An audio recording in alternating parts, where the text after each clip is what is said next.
ಈಗ ನಾವು PSIಗೆ ಟ್ರಾನ್ಸ್ಲೇಷನ್ ಮತ್ತು ಪ್ರೆಸಿ ರೇಟಿಂಗನ್ನು ಯಾವ ರೀತಿ ಮಾಡಬೇಕು ಅಂತೇಳಿ ನಾವು ನೋಡ್ತಾ ಹೋಗೋಣ. My name is ನವೀನಾ TR. Unacademy plus ಅಲ್ಲೂ ಕೂಡ ಟೀಚ್ ಮಾಡ್ತಿದ್ದೀನಿ. This is my referral code ನವೀನಾ TR 01256. Okay, this is my Telegram ಲಿಂಕನ್ನು ಕೊಟ್ಟಿದ್ದೀನಿ ನೋಡಿ ಇಲ್ಲಿ ಸೈಡಲ್ಲಿ. ಐಡಿಯಾಸ್ ಫೋರಮ್ ಅಂತೇಳಿ ಸರ್ಚ್ ಮಾಡಿದ್ರೆ ಸಾಕು. ಐಡಿಯಾಸ್ ಫೋರಮ್ ಇದು ನಮ್ಮ Telegram group link. You can join there. Unacademy ಪ್ಲಸ್ನಲ್ಲಿ ನನ್ನ ತರಗತಿಗಳನ್ನು ನೋಡಬಹುದಾದ ನೀವು. ಪ್ರಾಚೀನ ಇತಿಹಾಸವನ್ನು 4 ಭಾಗಗಳನ್ನಾಗಿ ಕಂಪ್ಲೀಟ್ ಮಾಡಿದ್ದೀನಿ. ಮಧ್ಯಕಾಲೀನ ಇತಿಹಾಸ 4 ಭಾಗಗಳನ್ನಾಗಿ ಕಂಪ್ಲೀಟ್ ಮಾಡಿದ್ದೀನಿ. ಆಧುನಿಕ ಇತಿಹಾಸ 2 ಭಾಗ ಕಂಪ್ಲೀಟ್ ಆಗಿದೆ. ಈಗ 3ನೇ ಭಾಗ ಸ್ಟಾರ್ಟ್ ಆಗ್ತಾ ಇದೆ. ಯು ಕ್ಯಾನ್ ವಂಡರ್, ಇತಿಹಾಸವನ್ನು 300 ಅವರ್ಸ್ ಇತಿಹಾಸವನ್ನು ಟೀಚ್ ಮಾಡಿದ್ದೀನಿ. ಅನ್ಅಕಾಡೆಮಿ ಪ್ಲಸ್ಸಲ್ಲಿ 300 ಅವರ್ಸ್ ಇತಿಹಾಸವನ್ನು ಟೀಚ್ ಮಾಡಿದ್ದೀನಿ. ತುಂಬ ಆಳವಾಗಿ ಡಿಸ್ಕಸ್ ಮಾಡ್ತಾ ಇದ್ದೀನಿ. ಇವನ್ ಬಿಟ್ಟು ನಿಮಗೆ ಬೇರೆ ಕ್ವಶನ್ಸ್ಗಳು ಬರೋಂಗೇ ಇಲ್ಲ. Don't worry. 300 ಅವರ್ಸ್ ಡಿಸ್ಕಸ್ ಮಾಡಿದ್ದೀನಿ. ಇವನ್ ಬಿಟ್ಟು ನಿಮಗೆ ಬೇರೆ ಥರ ಕ್ವಶನ್ಸ್ಗಳು ಬರೋಕ್ಕೆ ಚಾನ್ಸ್ ಇಲ್ಲ. ಅಷ್ಟು ಆಳವಾಗಿ ಡಿಸ್ಕಸ್ ಮಾಡಿದ್ದೀನಿ. You can join and you can see. ಈಗ 8ರಿಂದ ನಿಮಗೆ PSIಗೆ ಒಂದು ಕಾಂಪ್ರಹೆನ್ಸಿವ್ ಬ್ಯಾಚ್ ಸ್ಟಾರ್ಟ್ ಆಗ್ತಿದೆ. ತುಂಬಾನೇ ಕಾಂಪ್ರಹೆನ್ಸಿವ್ ಬ್ಯಾಚು. ತುಂಬ ಆಳವಾಗಿ ಡಿಸ್ಕಸ್ ಮಾಡಲಾಗುತ್ತೆ ಎಲ್ಲ ಸಬ್ಜೆಕ್ಟ್ಸನ್ನು. PSIಗೆ ಏನೇನು ಎಲ್ಲ ಸಿಲೆಬಸ್ ಇದೆ ಪ್ರತಿಯೊಂದನ್ನು ಕೂಡ ಗಮನದಲ್ಲಿಟ್ಟುಕೊಂಡು ಕಂಪ್ಲೀಟ್ ಆಗಿ ಒಂದು ಕೋರ್ಸನ್ನು ಮಾಡಲಾಗಿದೆ. Target PSI comprehensive batch course on PSI ಅಥವಾ PC ಎಕ್ಸಾಮ್ಗೆ ಆಗುವಂಥದ್ದು. ನೀವು ಅಲ್ಲಿ ಕೂಡ ಬಂದು ಜಾಯ್ನ್ ಆಗ್ಬೋದು. ಇಲ್ಲೆಲ್ಲರೂ ಕೂಡ ನಾನು, ರಾಜಗೋಪಾಲ್ ಸರು, ವೆಂಕಟೇಶ್ ಸರು, ನಿಂಗರಾಜ್ ಸುಳ್ಳಳ್ಳಿ ಸರು, ಸಂಜಯ್ ಕುಮಾರು, ಪ್ರಿಯಾಂಕ ರಾಥೋಡ್ ಮೇಡಮು, ನವೀನ್ ಪ್ರಸಾದ್ ಸರು, ರವಿ ಕುರ್ಶೆಟ್ಟಿ ಸರು, ಇಷ್ಟು ಜನ ಟೀಚರ್ಸ್ಗಳು ನಿಮಗೆ ಕಾಂಪ್ರಹೆನ್ಸಿವ್ ಆಗಿ ಈ ಒಂದು ಬ್ಯಾಚಲ್ಲಿ ಟೀಚ್ ಮಾಡ್ತಾ ಹೋಗ್ತೀವಿ. ಓಕೆ, 8ರಿಂದ ಸ್ಟಾರ್ಟ್ ಆಗುತ್ತೆ. ಈಗ PSIಗೆ ಸಂಬಂಧಪಟ್ಟಂತೆ ಸ್ವಲ್ಪ ಇಂಟ್ರೊಡಕ್ಷನ್. ಸರ್, ನಾವೀಗ ಹೊಸದಾಗಿ ಸ್ಟಾರ್ಟ್ ಮಾಡಿದ್ದೀವಿ. ನನ್ನ ಕನಸು PSI ಆಗಬೇಕಂತ ಇರುತ್ತೆ. ತುಂಬ ಜನಕ್ಕೆ ಇರುತ್ತೆ, ಯಾರಿಗೆಲ್ಲ ಹೇಳಿ PSI ಆಗಬಾರ್ದು ಅಂತೇಳಿ.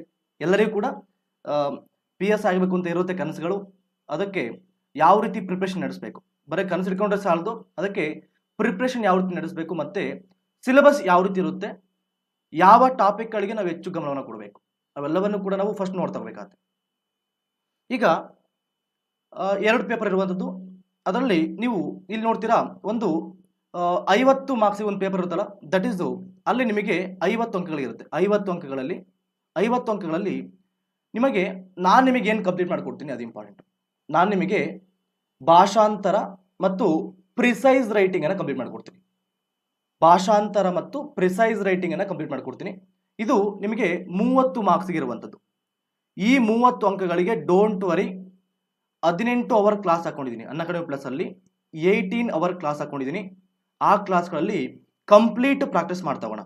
ಕಂಪ್ಲೀಟ್ ಆಗಿ ನಿಮಗೆ ಈ 30 ಅಂಕಗಳಲ್ಲಿ ಇಂಗ್ಲೀಷ್ ಟು ಕನ್ನಡ 10 ಅಂಕಗಳು, ಕನ್ನಡ ಟು ಇಂಗ್ಲೀಷ್ 10 ಅಂಕಗಳು, ಪ್ರೆಸಿ ರೈಟಿಂಗು ದಟ್ ಇಸ್ 10 ಅಂಕಗಳಿರುತ್ತೆ. ಇನ್ನು ನಿಮಗೆ 20 ಮಾರ್ಕ್ಸ್ಗೆ ಪ್ರಬಂಧ ಬರಹ ಇರುತ್ತೆ. ಈ 50 ಮಾರ್ಕ್ಸು ನಿಮ್ಮ ರ್ಯಾಂಕಿಂಗಲ್ಲಿ ತುಂಬಾ ಬಹುಮುಖ್ಯ ಪಾತ್ರವನ್ನು ವಹಿಸುವಂಥದ್ದು. ಮುಖ್ಯವಾಗಿ ನೀವು ಇದನ್ನು ಅಬ್ಸರ್ವ್ ಮಾಡಬೇಕಾದ್ರೆ 2 ಪೇಪರ್ ಇರುತ್ತಲ್ವ, 2 ಪೇಪರ್ ಇರುತ್ತೆ. ಪೇಪರ್ 1 ಮತ್ತು ಪೇಪರ್ 2. PSIಯಲ್ಲಿ 2 ಪೇಪರ್ ಇರುತ್ತೆ. ಪೇಪರ್ 1 ಅಂದರೆ ಪೇಪರ್ 2 ಅಂತ ಇರುತ್ತೆ.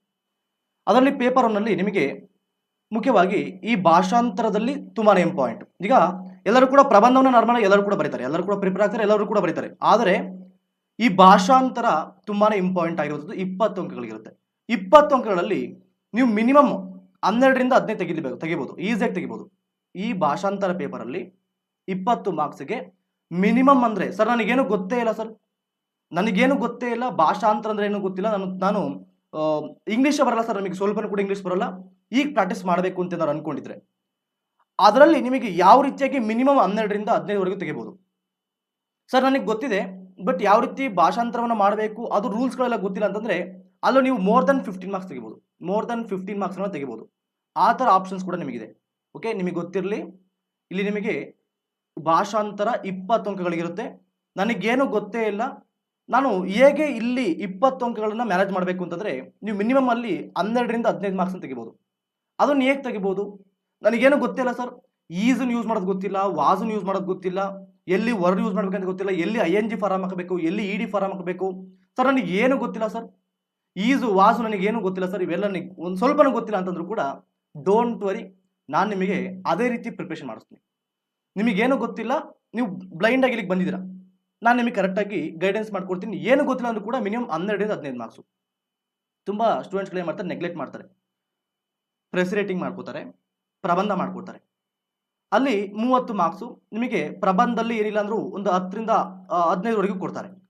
ಪ್ರೆಸ್ ರೇಟಿಂಗ್ ನಿಮಗೆ 8ವರೆಗೂ ಕೊಡ್ತಾರೆ, 8, 7 ಈ ರೀತಿ ಕೊಡ್ತಾ ಹೋಗ್ತಾರೆ.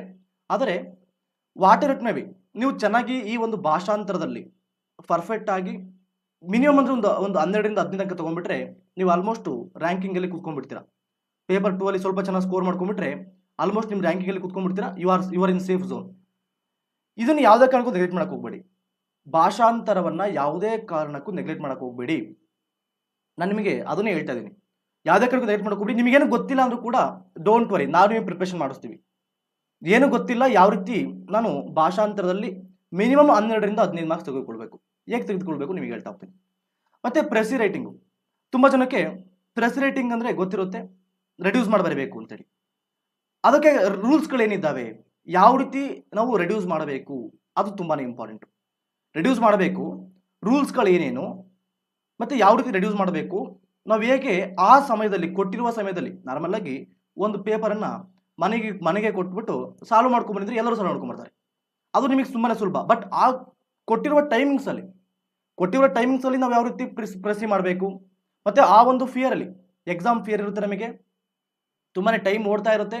ಪ್ರಬಂಧ ಬರಿಬೇಕಂತ ಅಂದ್ಕೊಂಡಿರ್ತೀರಿ ನೀವು, 90 ನಿಮಿಷ ಇರುತ್ತೆ.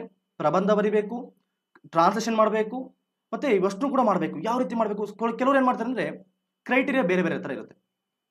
ಈಗ ನಾರ್ಮಲಾಗಿ ವಿದ್ಯಾರ್ಥಿಗಳು ಮಾಡುವಂಥದ್ದು ಏನಪ್ಪ ಅಂದರೆ, ಫಸ್ಟ್ ಏನು ಮಾಡ್ತಾರೆ, ಈಗ ಪೇಪರ್ ಫಸ್ಟಲ್ಲಿ ಪ್ರಬಂಧ ಇರುತ್ತೆ. ಕೇಳ್ತಿಲ್ವ ಎಲ್ಲರಿಗೂ ಕೇಳ್ತಿಲ್ವಾ? ಓಕೆ. ಈಗ ಫಸ್ಟ್ ಏನು ಮಾಡ್ತೀರಾ, ಏನು ಮಾಡಬೇಕು, 50 ಅಂಕಗಳಿಗೆ 50 ಅಂಕಗಳಿರುತ್ತೆ, 90 ನಿಮಿಷ. ಫಸ್ಟ್ ಏನು ಮಾಡ್ತೀರಾ ಅಂತಂದರೆ ನಾರ್ಮಲಾಗಿ ಫಾಲೋ ಮಾಡೋದು ರೂಲ್ಸ್ ಹೇಳ್ತಾ ಇದ್ದೀನಿ. ಫಸ್ಟು ಪ್ರಬಂಧವನ್ನು ಬರೀತೀರಾ. ಪ್ರಬಂಧ ತುಂಬ ಚೆನ್ನಾಗಿ ಗೊತ್ತಿರುತ್ತೆ, ಬಿಕಾಸ್ ಪ್ರಬಂಧನ ನೀಟಾಗಿ ಪ್ರಿಪ್ರೇಷನ್ ಮಾಡ್ಕೊಂಡಿರ್ತೀರಾ. ಏನು ಮಾಡ್ತೀರಾ ಅಂದರೆ ತುಂಬ ಟೈಮಿಂಗ್ಸ್ ಅದಕ್ಕೆ ಕೊಟ್ಬಿಡ್ತೀರಾ. ನಂತರ ಏನಾಗುತ್ತೆ, ನಿಮಗೆ ಆ ಒಂದು ಕ್ಲಾಸಲ್ಲಿ ಏನಾಗುತ್ತೆ, ಇನ್ನೊಂದು ಅರ್ಧ ಗಂಟೆ ಉಳಿಯುತ್ತೆ. ಅವಾಗ ಹೇಳ್ತಾರೆ ನಿಮಗೆ ಅರ್ಧ ಗಂಟೆ ಇದೆ ಅಂತೇಳಿ. ಆ ಫಿಯರ್ ಸ್ಟಾರ್ಟ್ ಆಗುತ್ತೆ. ಟ್ರಾನ್ಸ್ಲೇಷನ್ ಮಾಡೋಕ್ಕೆ ಹೋಗ್ತೀರಾ, ಏನೂ ಗೊತ್ತಾಗಲ್ಲ. ಟ್ರಾನ್ಸ್ಲೇಷನ್ ಮಾಡೋಕ್ಕೆ ಕೂಲ್ ಮೈಂಡ್ ಇರಬೇಕು. ಯಾವ ರೀತಿ ಟ್ರಾನ್ಸ್ಲೇಷನ್ ಮಾಡಬೇಕು, ಯಾವ ರೀತಿ ಸ್ಟಾರ್ಟ್ ಮಾಡ್ಕೋಬೇಕು. ಸ್ವಲ್ಪ ನೀವು ಗಡಿಬಿಡಿ ಆದರೂ ಕೂಡ ನಿಮಗೆ ಟ್ರಾನ್ಸ್ಲೇಷನ್ ಬಗ್ಗೆ ಗೊತ್ತಿದ್ರೂ ಕೂಡ ಮಾಡೋಕ್ಕಾಗಲ್ಲ. ಇವತ್ತು ಇದು ನಂದು ಕೋರ್ಸ್ ಇದೆಯಲ್ಲ, ಬ್ಯಾಚ್ ಕೋರ್ಸ್ ಇದೆಯಲ್ಲ, ಅದಕ್ಕೆ ಸಂಬಂಧಪಟ್ಟಂತೆ ನಿಮಗೆ ಹೇಳ್ತಾ ಇರೋದಷ್ಟೇ. ಟ್ರಾನ್ಸ್ಲೇಷನ್ಗೆ ಸಂಬಂಧಪಟ್ಟಂತೆ ನಿಮಗೆ ಇದೇನು ಕಂಟಿನ್ಯೂಸ್ ಕ್ಲಾಸ್ ಇರೋಂಗಿಲ್ಲ. ಯಾಕೆಂದರೆ ನಿಮಗೆ 8ರಿಂದ PSI ಬ್ಯಾಚ್ ಸ್ಟಾರ್ಟ್ ಆಗ್ತಾಯಿದೆ ಅನಿತಾ ಅವರೇ. ಅದರಿಂದ ನಿಮಗೆ ಒಂದು ಯಾವ ರೀತಿ ಪ್ರಿಪ್ರೇಷನ್ ಮಾಡಬೇಕು ಅಂತ ಹೇಳ್ತಾ ಇದ್ದೀನಿ ಅಷ್ಟೇ. ಸ್ವಲ್ಪ ಟೆನ್ಷನ್ ಇದ್ರೂ ಕೂಡ, ನಿಮಗೆ ಏನೇ ಗೊತ್ತಿದ್ರೂ ಕೂಡ ನೀವು ಭಾಷಾಂತರ ಮಾಡೋಕ್ಕೆ ಆಗೋದೂ ಇಲ್ಲ. ಬೇಕಾದ್ರೆ ಟ್ರೈ ಮಾಡಿ. ಮತ್ತು ತುಂಬ ಜನ ನೆಗ್ಲಿಜೆನ್ಸ್ ಏನು ಮಾಡ್ತಾರೆ ಅಂದರೆ, ಪ್ರೆಸ್ ರೈಟಿಂಗ್ನ ನೆಗ್ಲಿಜೆನ್ಸ್ ಮಾಡ್ತಾರೆ. ಪ್ರೆಸ್ ರೈಟಿಂಗ ಮಾಡೋಣ ಬಿಡು, ತುಂಬ ಈಸಿ ಇರುತ್ತೆ ಅಂತೇಳಿ. ನೋ, ನಿಮಗೆ PSIಯಲ್ಲಿ 1 ಮಾರ್ಕ್ಸ್ ಇರೋದು ಕೂಡ ತುಂಬಾ ಕಷ್ಟ. ಅಷ್ಟು ಸುಲಭವಾಗಿ ನಿಮಗೆ ಮಾರ್ಕ್ಸ್ಗಳನ್ನು ಕೊಡೋದಿಲ್ಲ. ಆದ್ದರಿಂದ ಸ್ವಲ್ಪ ಕ್ವಾಲಿಟಿಯಾಗಿ ಪ್ರೆಸ್ ರೇಟಿಂಗನ್ನು ಬರೀಬೇಕು. ಯಾವುದೇ ಕಾರಣಕ್ಕೂ ಮಾರ್ಕ್ಸು ಮಿಸ್ ಆಗಬಾರ್ದು ನಿಮಗೆ. ಆ ರೀತಿ ನೀವು ತೆಗೆದುಕೊಳ್ಬೇಕಾಗತ್ತೆ ಮಾರ್ಕ್ಸ್ಗಳನ್ನು.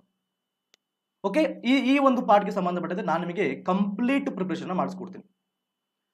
ಈಗ ತುಂಬ ಜನ ಕೇಳ್ತೀರಾ, ಸರ್ ನನಗೆ GK ಚೆನ್ನಾಗಿ ಗೊತ್ತಿದೆ, GK ಜಿಯೋಗ್ರಫಿ ಆಗಿರ್ಬೋದು, ಇತಿಹಾಸ ಆಗಿರ್ಬೋದು ತುಂಬ ಚೆನ್ನಾಗಿ ಸ್ಕೋರ್ ಮಾಡ್ತೀನಿ, ಕರೆಂಟ್ ಅಫೇರ್ಸಲ್ಲಿ ಚೆನ್ನಾಗಿ ಸ್ಕೋರ್ ಮಾಡ್ಕೊಳ್ತೀನಿ. ಆದರೆ ನಾನು ಈ PSIಯಲ್ಲಿ ಏನಾಗಿದೆ ಅಂತಂದರೆ ಟ್ರಾನ್ಸ್ಲೇಷನ್ ಇಟ್ಬಿಟ್ಟಿದ್ದಾರೆ. ನಮಗೆ ಇಂಗ್ಲೀಷ್ ಬರಲ್ಲ ಸರ್.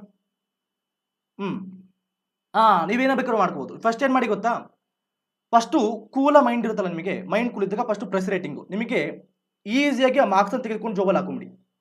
ಆ ಪ್ರೆಸ್ ರೇಟಿಂಗ್ ಮಾರ್ಕ್ಸನ್ನು ತೆಗೆದುಕೊಂಡು ಜೋಬಲ್ಲಿ ಹಾಕೊಂಬಿಡಿ. ಪ್ರೆಸ್ ರೇಟಿಂಗ್ ಫಸ್ಟ್ ಬರೀರಿ. ನಂತರ ಸ್ಪೀಡಾಗಿರಬೇಕು. ಬಿಕಾಸ್ ಮೈಂಡು ನಿಮಗೆ ಕೂಲ್ ಆಗಿರುತ್ತೆ. ಸ್ಪೀಡಾಗಿ ಬರಬೇಕು. ಫಸ್ಟು ಪ್ರೆಸ್ ರೇಟಿಂಗ್ ಬರ್ಕೊಳ್ಳಿ.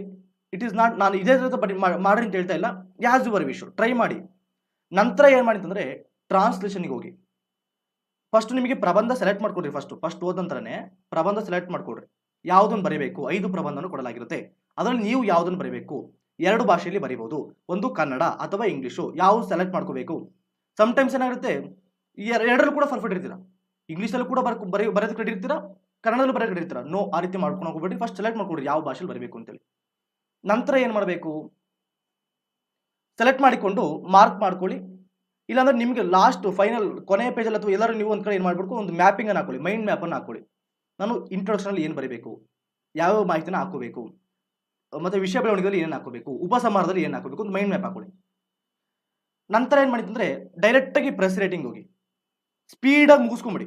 10 ನಿಮಿಷದಲ್ಲಿ ಮುಗಿಸ್ಕೊಂಡ್ಬಿಡ್ಬೇಕು ನೀವು ಪ್ರೆಸ್ ರೇಟಿಂಗ್ನ. ನಂತರ 10 ಮಾರ್ಕ್ಸ್ ನಿಮಗೆ ಜಾಬಲ್ಲಿ ಬಂತು, ಈಸಿಯಾಗಿ ನಿಮಗೆ ಅದು ಸೇಫ್. ನಿಮಗೆ ಯಾವುದೇ ಟೆನ್ಷನ್ ಬಂದರೂ ಕೂಡ ಆರಾಮಾಗಿ ನಿಮಗೆ ಪ್ರೆಸ್ ರೇಟಿಂಗ್ ಬರ್ಕೊಂಡ್ಬಿಡ್ತೀರಾ. ನೆಕ್ಸ್ಟ್ ಏನು ಮಾಡಿ, ಟ್ರಾನ್ಸ್ಲೇಷನ್ಗೆ ಜಂಪ್ ಆಗಿ. ಟ್ರಾನ್ಸ್ಲೇಷನ್ನು ಆದಷ್ಟು ಸ್ಪೀಡಾಗಿ ಮಾಡೋಕ್ಕೆ ಟ್ರೈ ಮಾಡಿ. ಸಮಯವನ್ನು 1 ನಿಮಿಷನೂ ಕೂಡ ವ್ಯರ್ಥ ಆಗಬಾರ್ದು. ಸ್ಪೀಡಾಗಿ ಮಾಡೋಕ್ಕೆ ಟ್ರೈ ಮಾಡಿ. ಫಸ್ಟು ನೀವು ಯಾವುದನ್ನು ಮಾಡ್ಬೋದು, ಇಂಗ್ಲೀಷ್ ಟು ಕನ್ನಡ ಸ್ವಲ್ಪ ಈಸಿ. ನಿಮಗೆ ಇಂಗ್ಲೀಷ್ ಟು ಕನ್ನಡ ಸ್ವಲ್ಪ ಈಸಿ ಅನಿಸುತ್ತೆ, ಫಸ್ಟ್ ಅದನ್ನು ಮಾಡ್ಕೊಳ್ಳಿ. ನಂತರ ಏನು ಮಾಡಿ, ಕನ್ನಡ ಟು ಇಂಗ್ಲೀಷ್ ಮಾಡ್ಕೊಳ್ತಾ ಹೋಗಿ. ನಂತರ ಏನು ಮಾಡಿ, ಫೈನಲ್ ಆಗಿ ಸ್ವಲ್ಪ ನಮಗೆ ಒಂದು 40 ನಿಮಿಷ ಟೈಮ್ ಉಳಿಸ್ಕೊಳ್ಳಿ. ಪ್ರಬಂಧ ಬರೆಯೋದಕ್ಕೆ 40 ನಿಮಿಷ ಟೈಮ್ ಉಳಿಸ್ಕೊಳ್ಳಿ. ನಂತರ ನಿಮಗೆ ಏನೇನು ಗೊತ್ತಿರುತ್ತೆ ಮತ್ತೆ ಒಂದು ಮೈಂಡ್ ಮ್ಯಾಪ್ ಹಾಕೊಂಡು ನೀಟಾಗಿ ಬರ್ಕೊಳ್ತಾ ಹೋಗಿ. ಸ್ಪೀಡ್ ರೈಟಿಂಗ್ ಇರಲಿ, ಮತ್ತೆ ಬರ್ಕೊಳ್ತಾ ಹೋಗಿ. ಆಲ್ಮೋಸ್ಟ್ ಕಂಪ್ಲೀಟ್ ಆಯಿತು. ನಿಮಗೆ ಇಲ್ಲಿ ಟೆನ್ಷನ್ ಇದ್ಬಿಟ್ಟು ಏನಾಗುತ್ತೆ, ನಿಮಗೆ ಪ್ರೆಸ್ ರೇಟಿಂಗ್ ಬರೋಕ್ಕಾಗಲ್ಲ. ಆ ಪ್ರೆಸ್ ರೇಟಿಂಗ್ ಸಾರಾಂಶವನ್ನು ನಿಮ್ಗೆ ಓದೋದೇ ಕಷ್ಟ ಆಗ್ಬಿಡುತ್ತೆ. ಈ ಭಾಷಾಂತರದ್ದು ಬರೋದೇ ಇಲ್ಲ ನಿಮಗೆ. ಸರ್ ನಾನು ಈ 2 ಲ್ಯಾಂಗ್ವೇಜ್ಗಳಲ್ಲಿ ವಿದ್ವಾಂಸ ಸರ್ ನಾನು ಅಂತಂದ್ರೂ ಕೂಡ ನಿಮಗೆ ಆ ಟೆನ್ಷನಲ್ಲಿ ಟ್ರಾನ್ಸ್ಲೇಷನ್ ಮಾಡೋದು ತುಂಬಾ ಕಷ್ಟ. ಒಂದೊಂದು ಪದಗಳು ನಿಮಗೆ ಬರೋದೇ ಇಲ್ಲ. ಆದ್ದರಿಂದ ಫಸ್ಟ್ ಇದನ್ನು ಮಾಡಿಕೊಂಡ್ರೆ ನಿಮಗೆ ಈಸಿಯಾಗಿ ಪ್ರಬಂಧವನ್ನು ಏನು ಬೇಕಾದ್ರೂ ಮಾಡ್ಕೋಬೋದು. ಪ್ರಬಂಧವನ್ನು ಈಸಿಯಾಗಿ ನಿಮಗೆ ಆಲ್ರೆಡಿ ಪ್ರಿಪರೇಷನ್ ಮಾಡ್ಕೊಂಡ್ಬಿಟ್ಟಿರ್ತೀರ ಪರ್ಫೆಕ್ಟಾಗಿ. ಆಲ್ರೆಡಿ ಎಕ್ಸ್ಪೆಕ್ಟ್ ಮಾಡ್ಕೊಂಡಿರ್ತೀರ. ಒಂದು 15 ಪ್ರಬಂಧವನ್ನು ತಗೊಂಡ್ಬಿಟ್ರೆ ಆಲ್ಮೋಸ್ಟ್ ಒಂದಂತೂ ಬಂದಿರುತ್ತೆ. ಸರ್ ನೀವು ಬಂದಿಲ್ಲ ಸರ್, ಅದು 15ರಲ್ಲೂ ಕೂಡ ಒಂದು ಬಂದಿಲ್ಲ ಅಂದ್ರೂ ಕೂಡ ನಿಮಗೆ ಯಾವುದೊಂದು ಲಿಂಕ್ ಇದ್ದೇ ಇರುತ್ತೆ. ಯಾವುದೊಂದು ಲಿಂಕ್ ಇರುತ್ತೆ, ನೀವು GK ಬರೆಯೋರಿರ್ತೀರ, ಆ ಒಂದು ನಾಲೆಡ್ಜ್ ಮುಖಾಂತರವಾಗಿ ಬರಿತಾ ಹೋಗ್ಬೋದು. ಆ ರೀತಿಯಾಗಿ ಮಾಡ್ಕೋಬೋದು. ಈಗ ತುಂಬ ಆಸ್ಪಿರೆಂಟ್ಸ್ಗಳು ಪ್ರಶ್ನೆ ಕೇಳುವಂಥದ್ದು, ಸರ್ ನಾನು ಕನ್ನಡ ಮೀಡಿಯಂ ವಿದ್ಯಾರ್ಥಿ, ಈ PSI ಅಲ್ಲಿ ಏನು ಮಾಡಿದೆ ಅಂತಂದರೆ ಇಂಗ್ಲೀಷ್ ಟು ಕನ್ನಡ ಮತ್ತು ಕನ್ನಡ ಟು ಇಂಗ್ಲೀಷ್ ಇಟ್ಬಿಟ್ಟಿದ್ದಾರೆ. ಇದು ಕನ್ನಡ ಮಾಧ್ಯಮದವರಿಗೆ ವಿರೋಧದಲ್ಲ ಸರ್. ನಾವು ಕನ್ನಡ ಮಾತ್ರ ಗೊತ್ತಿದೆ, ಹಾಗಾದರೆ ಕನ್ನಡ ಗೊತ್ತಿದೆ ನಮಗೆ, ನಾವು ಆಡಳಿತ ಮಾಡೋಕ್ಕೆ ಎಲಿಜಿಬಲ್ ಇಲ್ವಾ ಸರ್? ನಮ್ಮನ್ನು ಯಾಕೆ ಅವ್ರು ಇಂಗ್ಲೀಷ್ ಬೇಕು ಅಂತ ನಮಗೆ ಅವರು ನೆಸೆಸಿಟಿ ಕ್ರಿಯೇಟ್ ಮಾಡ್ತಾರೆ ಅಂತ ನೀವು ಕೇಳ್ಬೋದು. ತುಂಬ ಜನ ಪ್ರಶ್ನೆ. ಸರ್ ನನಗೆ ತುಂಬ ನಾಲೆಡ್ಜ್ ಇದೆ, ಕನ್ನಡದಲ್ಲಿ ನಾನು ತುಂಬ ನಾಲೆಡ್ಜ್ ಇದೆ, ನನಗೆ GK ಎಲ್ಲ ಚೆನ್ನಾಗಿ ಓದ್ಕೊಂಡಿದ್ದೀನಿ, ಎಲ್ಲವೂ ಕೂಡ ನಿಮಗೆ ಎಲ್ಲ ಸಬ್ಜೆಕ್ಟ್ಸ್ ಕೂಡ ಚೆನ್ನಾಗಿ ಗೊತ್ತು. ಆದರೆ ಯಾಕೆ ನಮಗೆ ಇಂಗ್ಲೀಷ್ ಒಂದು ಇಲ್ಲಿ ತಂದು ಮಿಡ್ಲಲ್ಲಿ ತಂದು ಇಂಗ್ಲೀಷ್ ಆಂಗ್ಲ ಮಾಧ್ಯಮ ಆಂಗ್ಲ ಭಾಷೆ ತಂದುಬಿಟ್ಟು ನಮಗೆ ತುಂಬಾ ಪ್ರಾಬ್ಲಮ್ ಮಾಡ್ತಾ ಇದ್ದಾರೆ. ಈ ಭಾಷಾಂತರದಲ್ಲಿ ನಾನು ಫೇಲ್ ಆಗ್ತಾ ಇದ್ದೀನಿ ಸರ್. ಯಾಕೆ ಈ 20 ಮಾರ್ಕ್ಸು? ಏನು ಕನ್ನಡ ಮಾಧ್ಯಮದವ್ರನ್ನ ಹೊರಹಾಕಬೇಕು ಅಂತಂದ್ರೆ ಟ್ರೈ ಮಾಡ್ತೀರಾ? No no no. ನಿಮಗೆ ಗೊತ್ತಿರಲಿ ಯಾಕೆ PSIಗೆ ಟ್ರಾನ್ಸ್ಲೇಷನ್ ಇದೆ. ಅಧಿಕಾರದಲ್ಲಿ ಇಂಗ್ಲೀಷ್ ಭಾಷೆಯ ಪಾತ್ರ ಏನು ಅಂತ ನೋಡ್ಬೇಕಾಗುತ್ತೆ. ನಾನು ಇಂಗ್ಲೀಷ್ ಭಾಷೆ ಪರವಾಗಿ ಮಾತಾಡ್ತಾ ಇಲ್ಲ. ಇಂಗ್ಲೀಷ್ ಭಾಷೆಯ ಒಂದು ಪಾತ್ರ ಏನು ಈ ಒಂದು PSI ಹುದ್ದೆಯಲ್ಲಿ ಅಂತಾರೆ. ಯಾಕೆ ಇಂಗ್ಲೀಷ್ 20 ಅಂಕಗಳಿಗೆ? ಆದರೆ ಯಾಕೆ ಏನು ನಾಲೆಡ್ಜ್ ಚೆಕ್ ಮಾಡ್ತೀರಾ ನಿಮಗೆ? No, they are not checking your knowledge. ನಿಮ್ಮ ನಾಲೆಡ್ಜನ್ನು ಚೆಕ್ ಮಾಡ್ತಾ ಇಲ್ಲ. ಇಂಗ್ಲೀಷ್ ಅನ್ನುವಂಥದ್ದು ಇದು ನಾಲೆಡ್ಜಾ? ಇಂಗ್ಲೀಷ್ ಅನ್ನುವಂಥದ್ದು ನಾಲೆಡ್ಜಾ ಅಥವಾ ಇದೊಂದು ಭಾಷೆನಾ? ನೀವೇ ಹೇಳ್ಬೋದು. ಇಂಗ್ಲೀಷ್ ಅನ್ನುವಂಥದ್ದು ಇದು ನಾಲೆಡ್ಜಾ, ಇದು ಜ್ಞಾನವೇ? ಇಂಗ್ಲೀಷ್ ಅನ್ನುವಂಥದ್ದು ಇಟ್ ಇಸ್ ಅ ಲ್ಯಾಂಗ್ವೇಜ್ ಅಲ್ವಾ ಸುಭಾಷ್ ಅವರೇ, ಸಂತೋಷ್ ಅವರೇ? It is a language. ಯಾಕೆ ಇದನ್ನ ನಾಲೆಡ್ಜ್ ಅನ್ಕೋತೀರಾ? ಖಂಡಿತವಾಗಿ ನಿಮಗೆ ಹೇಳ್ಕೊಡ್ತೀನಿ. ಯಾಕೆಂದರೆ ನಿಮಗೆ ಯಾವ ರೀತಿ ಟ್ರಾನ್ಸ್ಲೇಷನ್ ಮಾಡಬೇಕು. ಸರ್ ನನಗೆ ಏನು ಗೊತ್ತಿಲ್ಲ ಸರ್, ನನಗೆ ಈಸ್ ಅಂದರೆ ಗೊತ್ತಿಲ್ಲ, ವಾಸ್ ಅಂದರೆ ಗೊತ್ತಿಲ್ಲ, ವರ್ ಅಂದರೆ ಗೊತ್ತಿಲ್ಲ, ನಾನು ಯಾವ ರೀತಿ ಟ್ರಾನ್ಸ್ಲೇಷನ್ ಮಾಡಬೇಕು, ಯಾವ ರೀತಿ ಮಿನಿಮಮ್ 12ರಿಂದ 15 ಮಾರ್ಕ್ಸ್ ಗಳಿಸ್ಕೋಬೇಕು, ಯಾವ ರೀತಿ ಫೈನಲ್ ಸರ್ ನನಗೆ ಏನು ಗೊತ್ತಿಲ್ಲ ಸರ್, ನಾನು ಪ್ಯೂರ್ ಕನ್ನಡ ಮಾಧ್ಯಮ ವಿದ್ಯಾರ್ಥಿ, ನನಗೆ ಇಂಗ್ಲೀಷ್ ಅಂದರೆ ಗೊತ್ತೇ ಇಲ್ಲ. ಸ್ವಲ್ಪ ಅವಾಗ ಓದಿರ್ತೀವಿ, ಅವಾಗ ಗೊತ್ತಿರುತ್ತೆ. ಅದನ್ನ ಯೂಸ್ ಮಾಡ್ಕೊಂಡು ಯಾವ ರೀತಿ ನೀವು ಮಾರ್ಕ್ಸನ್ನು ಪಡಿಬೋದು ನೋಡ್ತಾವೆ. ಏನು ಗೊತ್ತಾಗ್ತದೆ ಹೇಳ್ತೀನಿ ನಿಮಗೆ, ಡೋಂಟ್ ವರಿ. ಇಂಗ್ಲೀಷ್ ಅನ್ನುವಂಥದ್ದು ಯಾಕೆ ಇಂಗ್ಲೀಷ್ ಟ್ರಾನ್ಸ್ಲೇಷನ್ನು ಭಾಷಾಂತರ ಯಾಕಪ್ಪ ಅಂದರೆ ನಿಮ್ಮ ನಾಲೆಡ್ಜನ್ನ ಚೆಕ್ ಮಾಡೋದಕ್ಕಲ್ಲ. Please remember this point. ನಾಲೆಡ್ಜನ್ನ ಚೆಕ್ ಮಾಡ್ತಾ ಇಲ್ಲ. ನಾಲೆಡ್ಜನ್ನ ಆಲ್ರೆಡಿ ಪೇಪರ್ 2 ಅಲ್ಲಿ ನಿಮಗೆ ಚೆಕ್ ಮಾಡ್ತಾ ಇದ್ದಾರೆ. ಯಾಕೆ ಈ ಟ್ರಾನ್ಸ್ಲೇಷನ್ ಅಂತಂದರೆ ಯಾಕೆ ಇಂಗ್ಲೀಷ್ ಭಾಷೆ ನಿಮಗೆ ಉದ್ಯಾನ ಮಾಡಬೇಕಿರೋದು ಅಂದರೆ ಫ್ಯೂಚರ್ ಥಿಂಕಿಂಗ್ ಮಾಡ್ತಾ ಇರೋದು. ನೀವು ಉದ್ಯೋಗನ ಕೊಟ್ಟಾಗ ಏನು ಮಾಡಬೇಕು? ಇಂಗ್ಲೀಷ್ ಅನ್ನುವಂಥದ್ದು ಇದು ನಾಲೆಡ್ಜ್ ಅಲ್ಲ. ಕೆಲವರು ಇಂಗ್ಲೀಷ್ ಬಂದ ತಕ್ಷಣ ಇದು ನಮಗೆ ನಾಲೆಡ್ಜ್ ಬಂದಿದೆ ಅನ್ಕೋತಾರೆ. No, English is not a knowledge, it is just a language. ಇದು ಜಸ್ಟ್ ಒಂದು ಭಾಷೆ ಅಷ್ಟೇ. ಇಂಗ್ಲೀಷ್ ಅಂದ್ರೆ ನಾಲೆಡ್ಜ್ ಅನ್ಕೊಳ್ಳೋದಾದ್ರೆ ನೀವು UK ಆಗಿರ್ಬೋದು, ಅಮೆರಿಕದಲ್ಲಾಗಿರ್ಬೋದು, ಅವರೆಲ್ಲರೂ ಕೂಡ ಇವನ್ ಏನು ಓದಿಲ್ಲ ಅಂದ್ರೂ ಕೂಡ ಅವ್ರು ಇಂಗ್ಲೀಷ್ ಮಾತಾಡ್ತಾರೆ. ಬಿಕಾಸ್ ಅವರು ಆಡೋ ಭಾಷೆ ಅದು. ಅದರಿಂದ ಇಂಗ್ಲೀಷ್ ಅನ್ನುವಂಥದ್ದು ಇದು ನಾಲೆಡ್ಜ್ ಅಲ್ಲ, ಇದೊಂದು ಭಾಷೆ ಅಷ್ಟೇ. ಆದರೆ ಯಾಕೆ ನಮಗೆ ಇಂಪಾರ್ಟೆಂಟು ಭಾಷಾಂತರಕ್ಕೆ? ಅದು ಭಾಷೆ ನಾಲೆಡ್ಜ್ ಬಿಟ್ಟಾಕಿ. ಬಟ್ ನಿಮಗೀಗ PSI ಆಗಬೇಕಂದ್ರೆ ಇದನ್ನ ಮಾಡಲೇಬೇಕು, ಬೇರೆ ಆಪ್ಷನ್ ಇಲ್ಲ. ಸರ್ ಹೋರಾಟ ಮಾಡ್ತೀನಿ, ಕನ್ನಡಕ್ಕೆ ವಿರುದ್ಧವಾಗಿದೆ. ನೋ, ಸ್ವಲ್ಪ ಪ್ರಾಕ್ಟಿಕಲ್ ಥಿಂಕ್ ಮಾಡಕ್ ಹೋಗಿ ಯಾಕೆ ಈ ಒಂದು ಭಾಷಾಂತರ ತುಂಬಾನೇ ಇಂಪಾರ್ಟೆಂಟ್ ನೋಡ್ತಾ ಹೋಗೋಣ. ಈಗ ನೀವು PSI ಆದ ನಂತರ ಒಂದು ಪೊಲೀಸ್ ಠಾಣೆಯ ಜವಾಬ್ದಾರಿ ನಿಮ್ಮ ಹತ್ರ ಇರ್ತದೆ ಅಲ್ವಾ. ಈಗ ಮೇಲಿಂದ ಒಂದು ಆದೇಶಗಳು ಬರುತ್ತೆ, ಸುತ್ತೋಲೆಗಳು ಬರ್ತಾ ಹೋಗುತ್ತೆ. ಅವೆಲ್ಲವೂ ಕೂಡ ಸಮ್ಟೈಮ್ಸ್ ಇಂಗ್ಲಿಷಲ್ಲಿ ಇರುತ್ತೆ. ನೀವು ಒಬ್ರು PSI, ಜಸ್ಟ್ ಥಿಂಕ್ ದಟ್ ನೀವೆಲ್ಲರೂ PSI ಆಗ್ಬಿಟ್ಟಿದ್ದೀರಾ. ಥಿಂಕ್ ಮಾಡಿ, ಆದೇಶಗಳು ಅಥವಾ ಸುತ್ತೋಲೆಗಳು ನಿಮಗೆ ಇಂಗ್ಲಿಷಲ್ಲಿ ಬರುತ್ತೆ. ನಿಮಗೆ ತುಂಬಾ ನಾಲೆಡ್ಜ್ ಇದೆ, ತುಂಬಾ ಕನ್ನಡದಲ್ಲಿ ತುಂಬಾನೇ ನಾಲೆಡ್ಜ್ ಇದೆ, ಆದರೆ ಆ ಆದೇಶದಲ್ಲಿ ಏನಿದೆ ಅಂತ ಗೊತ್ತಾಗ್ತಿಲ್ಲ. ಸಡನ್ ಆಗಿ ಇಂಪ್ಲಿಮೆಂಟ್ ಮಾಡಬೇಕಾಗಿದೆ. ಆದೇಶ ನಿಮಗೆ ಬಂದ್ಬಿಟ್ಟಿದೆ, ಸುತ್ತೋಲೆ ಬಂದ್ಬಿಟ್ಟಿದೆ. ಆವಾಗ ನೀವೇನ್ ಮಾಡ್ತೀರಾ? ಇಂಗ್ಲಿಷ್ ಬರಲಿಲ್ಲ ಅಂತಂದ್ರೆ ಏನ್ ಮಾಡ್ತೀರಾ ಅಂತಂದ್ರೆ, ಕೆಳಗಿರುವಂತ ಒಬ್ಬ ಪೊಲೀಸ್ ಕಾನ್ಸ್ಟೇಬಲ್ಗೆ ಚೆನ್ನಾಗಿ ಇಂಗ್ಲಿಷ್ ಬರ್ತಾ ಇರುತ್ತೆ. ಬಾರಪ್ಪ ಇಲ್ಲಿ ನನಗೆ ಗೊತ್ತಾಗ್ತಾ ಇಲ್ಲ, ನಾನು PSI, ದಯವಿಟ್ಟು ಇದನ್ನು ಟ್ರಾನ್ಸ್ಲೇಟ್ ಮಾಡಿ ನನಗೆ ಓದೇಳಪ್ಪ ಅಂತೇಳಿ ಕೇಳುವುದಕ್ಕೆ ಆಗೋದಿಲ್ಲ. ಕೇಳುವುದಕ್ಕೆ ಆಗೋದಿಲ್ಲ. ಬಾರಪ್ಪ ನೀನೇ ಬಾ. ನೀವೇನಕ್ಕೆ PSI ಆಗಿದ್ರಿ? ನೀವಲ್ಲಿ ಪೊಲೀಸ್ ಕಾನ್ಸ್ಟೇಬಲ್ನ ಕೇಳ್ತೀರಾ ಅದನ್ನ ಏನು ಅಂತ ಹೇಳೋಕೆ ಅಂತ. ನೀವೇನಕ್ಕೆ PSI ಆಗಿದ್ರಿ? ಅದು ನಿಮಗೆ ನಿಮ್ಮ ಆ ಹುದ್ದೆಗೆ ಒಂದು ತುಂಬಾನೇ ಇಂಪಾರ್ಟೆಂಟ್ ಆಗಿರೋದಲ್ವಾ. ಅವಮಾನ ಆಗ್ಬಿಡುತ್ತೆ. ಸಂತೋಷ್ ಕುಮಾರ್ ಅವರೇ, ಕಷ್ಟಪಟ್ಟು ತುಂಬಾ GK ಎಲ್ಲ ಓದ್ಕೊಂಡು ಚೆನ್ನಾಗಿ ಸ್ಕೋರ್ ಮಾಡ್ಕೊಂಡಿದ್ದೀರಾ. ಕೊನೆ ನಿಮ್ಗಲ್ಲ ಆದೇಶ ಏನು ಬಂದಿದೆ ಅಂತ ಗೊತ್ತಾಗ್ತಿಲ್ಲ. PC ಅಥವಾ ಯಾರು ಹೋಗೋರು ದಾರಿಯಲ್ಲಿ ಯಾರು ಹೋಗ್ತಾರ ಕರೆದು, ಬಾರಪ್ಪ ಅಲ್ಲಿ ನಾನು PSI ಆಗ್ಬಿಟ್ಟಿದ್ದೀನಿ, ಇಂಗ್ಲಿಷ್ ನನಗೆ ಆದೇಶ ಬಂದ್ಬಿಟ್ಟಿದೆ, ಏನಂತ ಗೊತ್ತಾಗ್ತಿಲ್ಲ, ದಯವಿಟ್ಟು ಓದಿ ಸ್ವಲ್ಪ ನನಗೆ ಹೇಳ್ತೀಯಾ? ನನಗೆ ಓದಕ್ ಬರಲ್ಲ ಇಂಗ್ಲಿಷ್ ಅಂತ ಹೇಳಕ್ಕಾಗಲ್ಲ. ಅವಮಾನ ಆಗ್ಬಿಡುತ್ತೆ.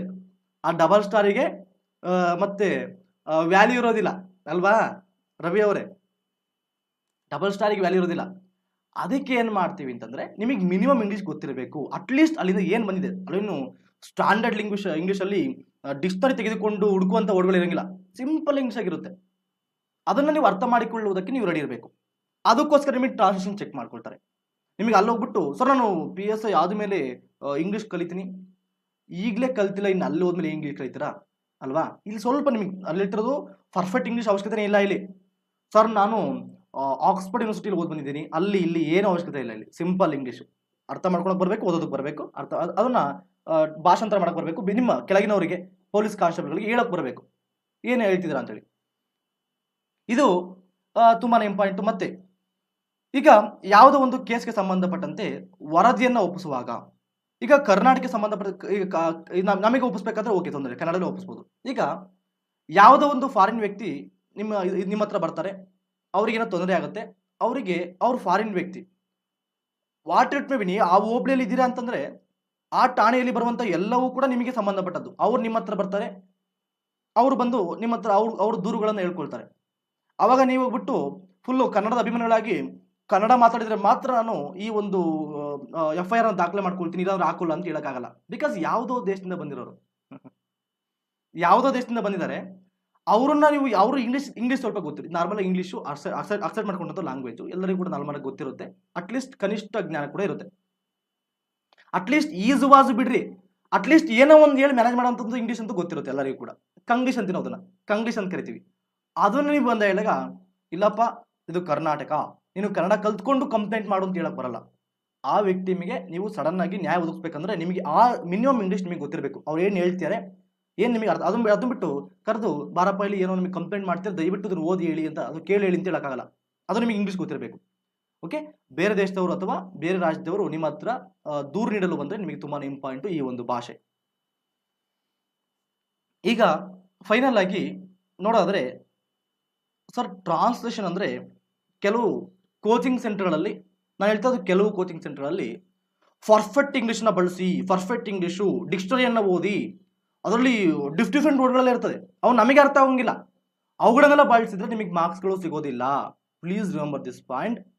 ಪರ್ಫೆಕ್ಟ್ ಇಂಗ್ಲಿಷನ್ನೇ ಬಳಸಬೇಕಾ? ಅವಶ್ಯಕತೆ ಇಲ್ಲ. ಅಂಡರ್ಸ್ಟ್ಯಾಂಡಿಂಗ್ ಇಂಗ್ಲಿಷ್ ಅಥವಾ ಕಂಗ್ಲೀಷ್ ಅಂತ ಅನ್ಕೊಂಡ್ಬಿಟ್ರಿ, ಅಂಡರ್ಸ್ಟ್ಯಾಂಡಿಂಗ್ ಇಂಗ್ಲಿಷಲ್ಲಿ ಇರಬೇಕು. ಪರ್ಫೆಕ್ಟ್ ಇಂಗ್ಲಿಷ್ನ ಅವಶ್ಯಕತೆ ಇಲ್ಲ. ಆದರೆ ನಿಮ್ಗೆ ಗೊತ್ತಿರಲಿ, ನೀವು ಉಪಯೋಗಿಸುವ ಇಂಗ್ಲೀಷಲ್ಲೇ ನಾರ್ಮಲ್ ಲ್ಯಾಂಗ್ವೇಜ್ ಇರಲಿ, ಕಾಮನ್ ಲ್ಯಾಂಗ್ವೇಜ್ ಇರಲಿ, ಮಾಹಿತಿ ಸ್ಪಷ್ಟವಾಗಿರಬೇಕು. ನೀವೇನು ಹೇಳಕ್ ಹೋಗ್ತಾ ಇದ್ದೀರಾ ಆ ಮಾಹಿತಿ ಸ್ಪಷ್ಟವಾಗಿರಬೇಕು.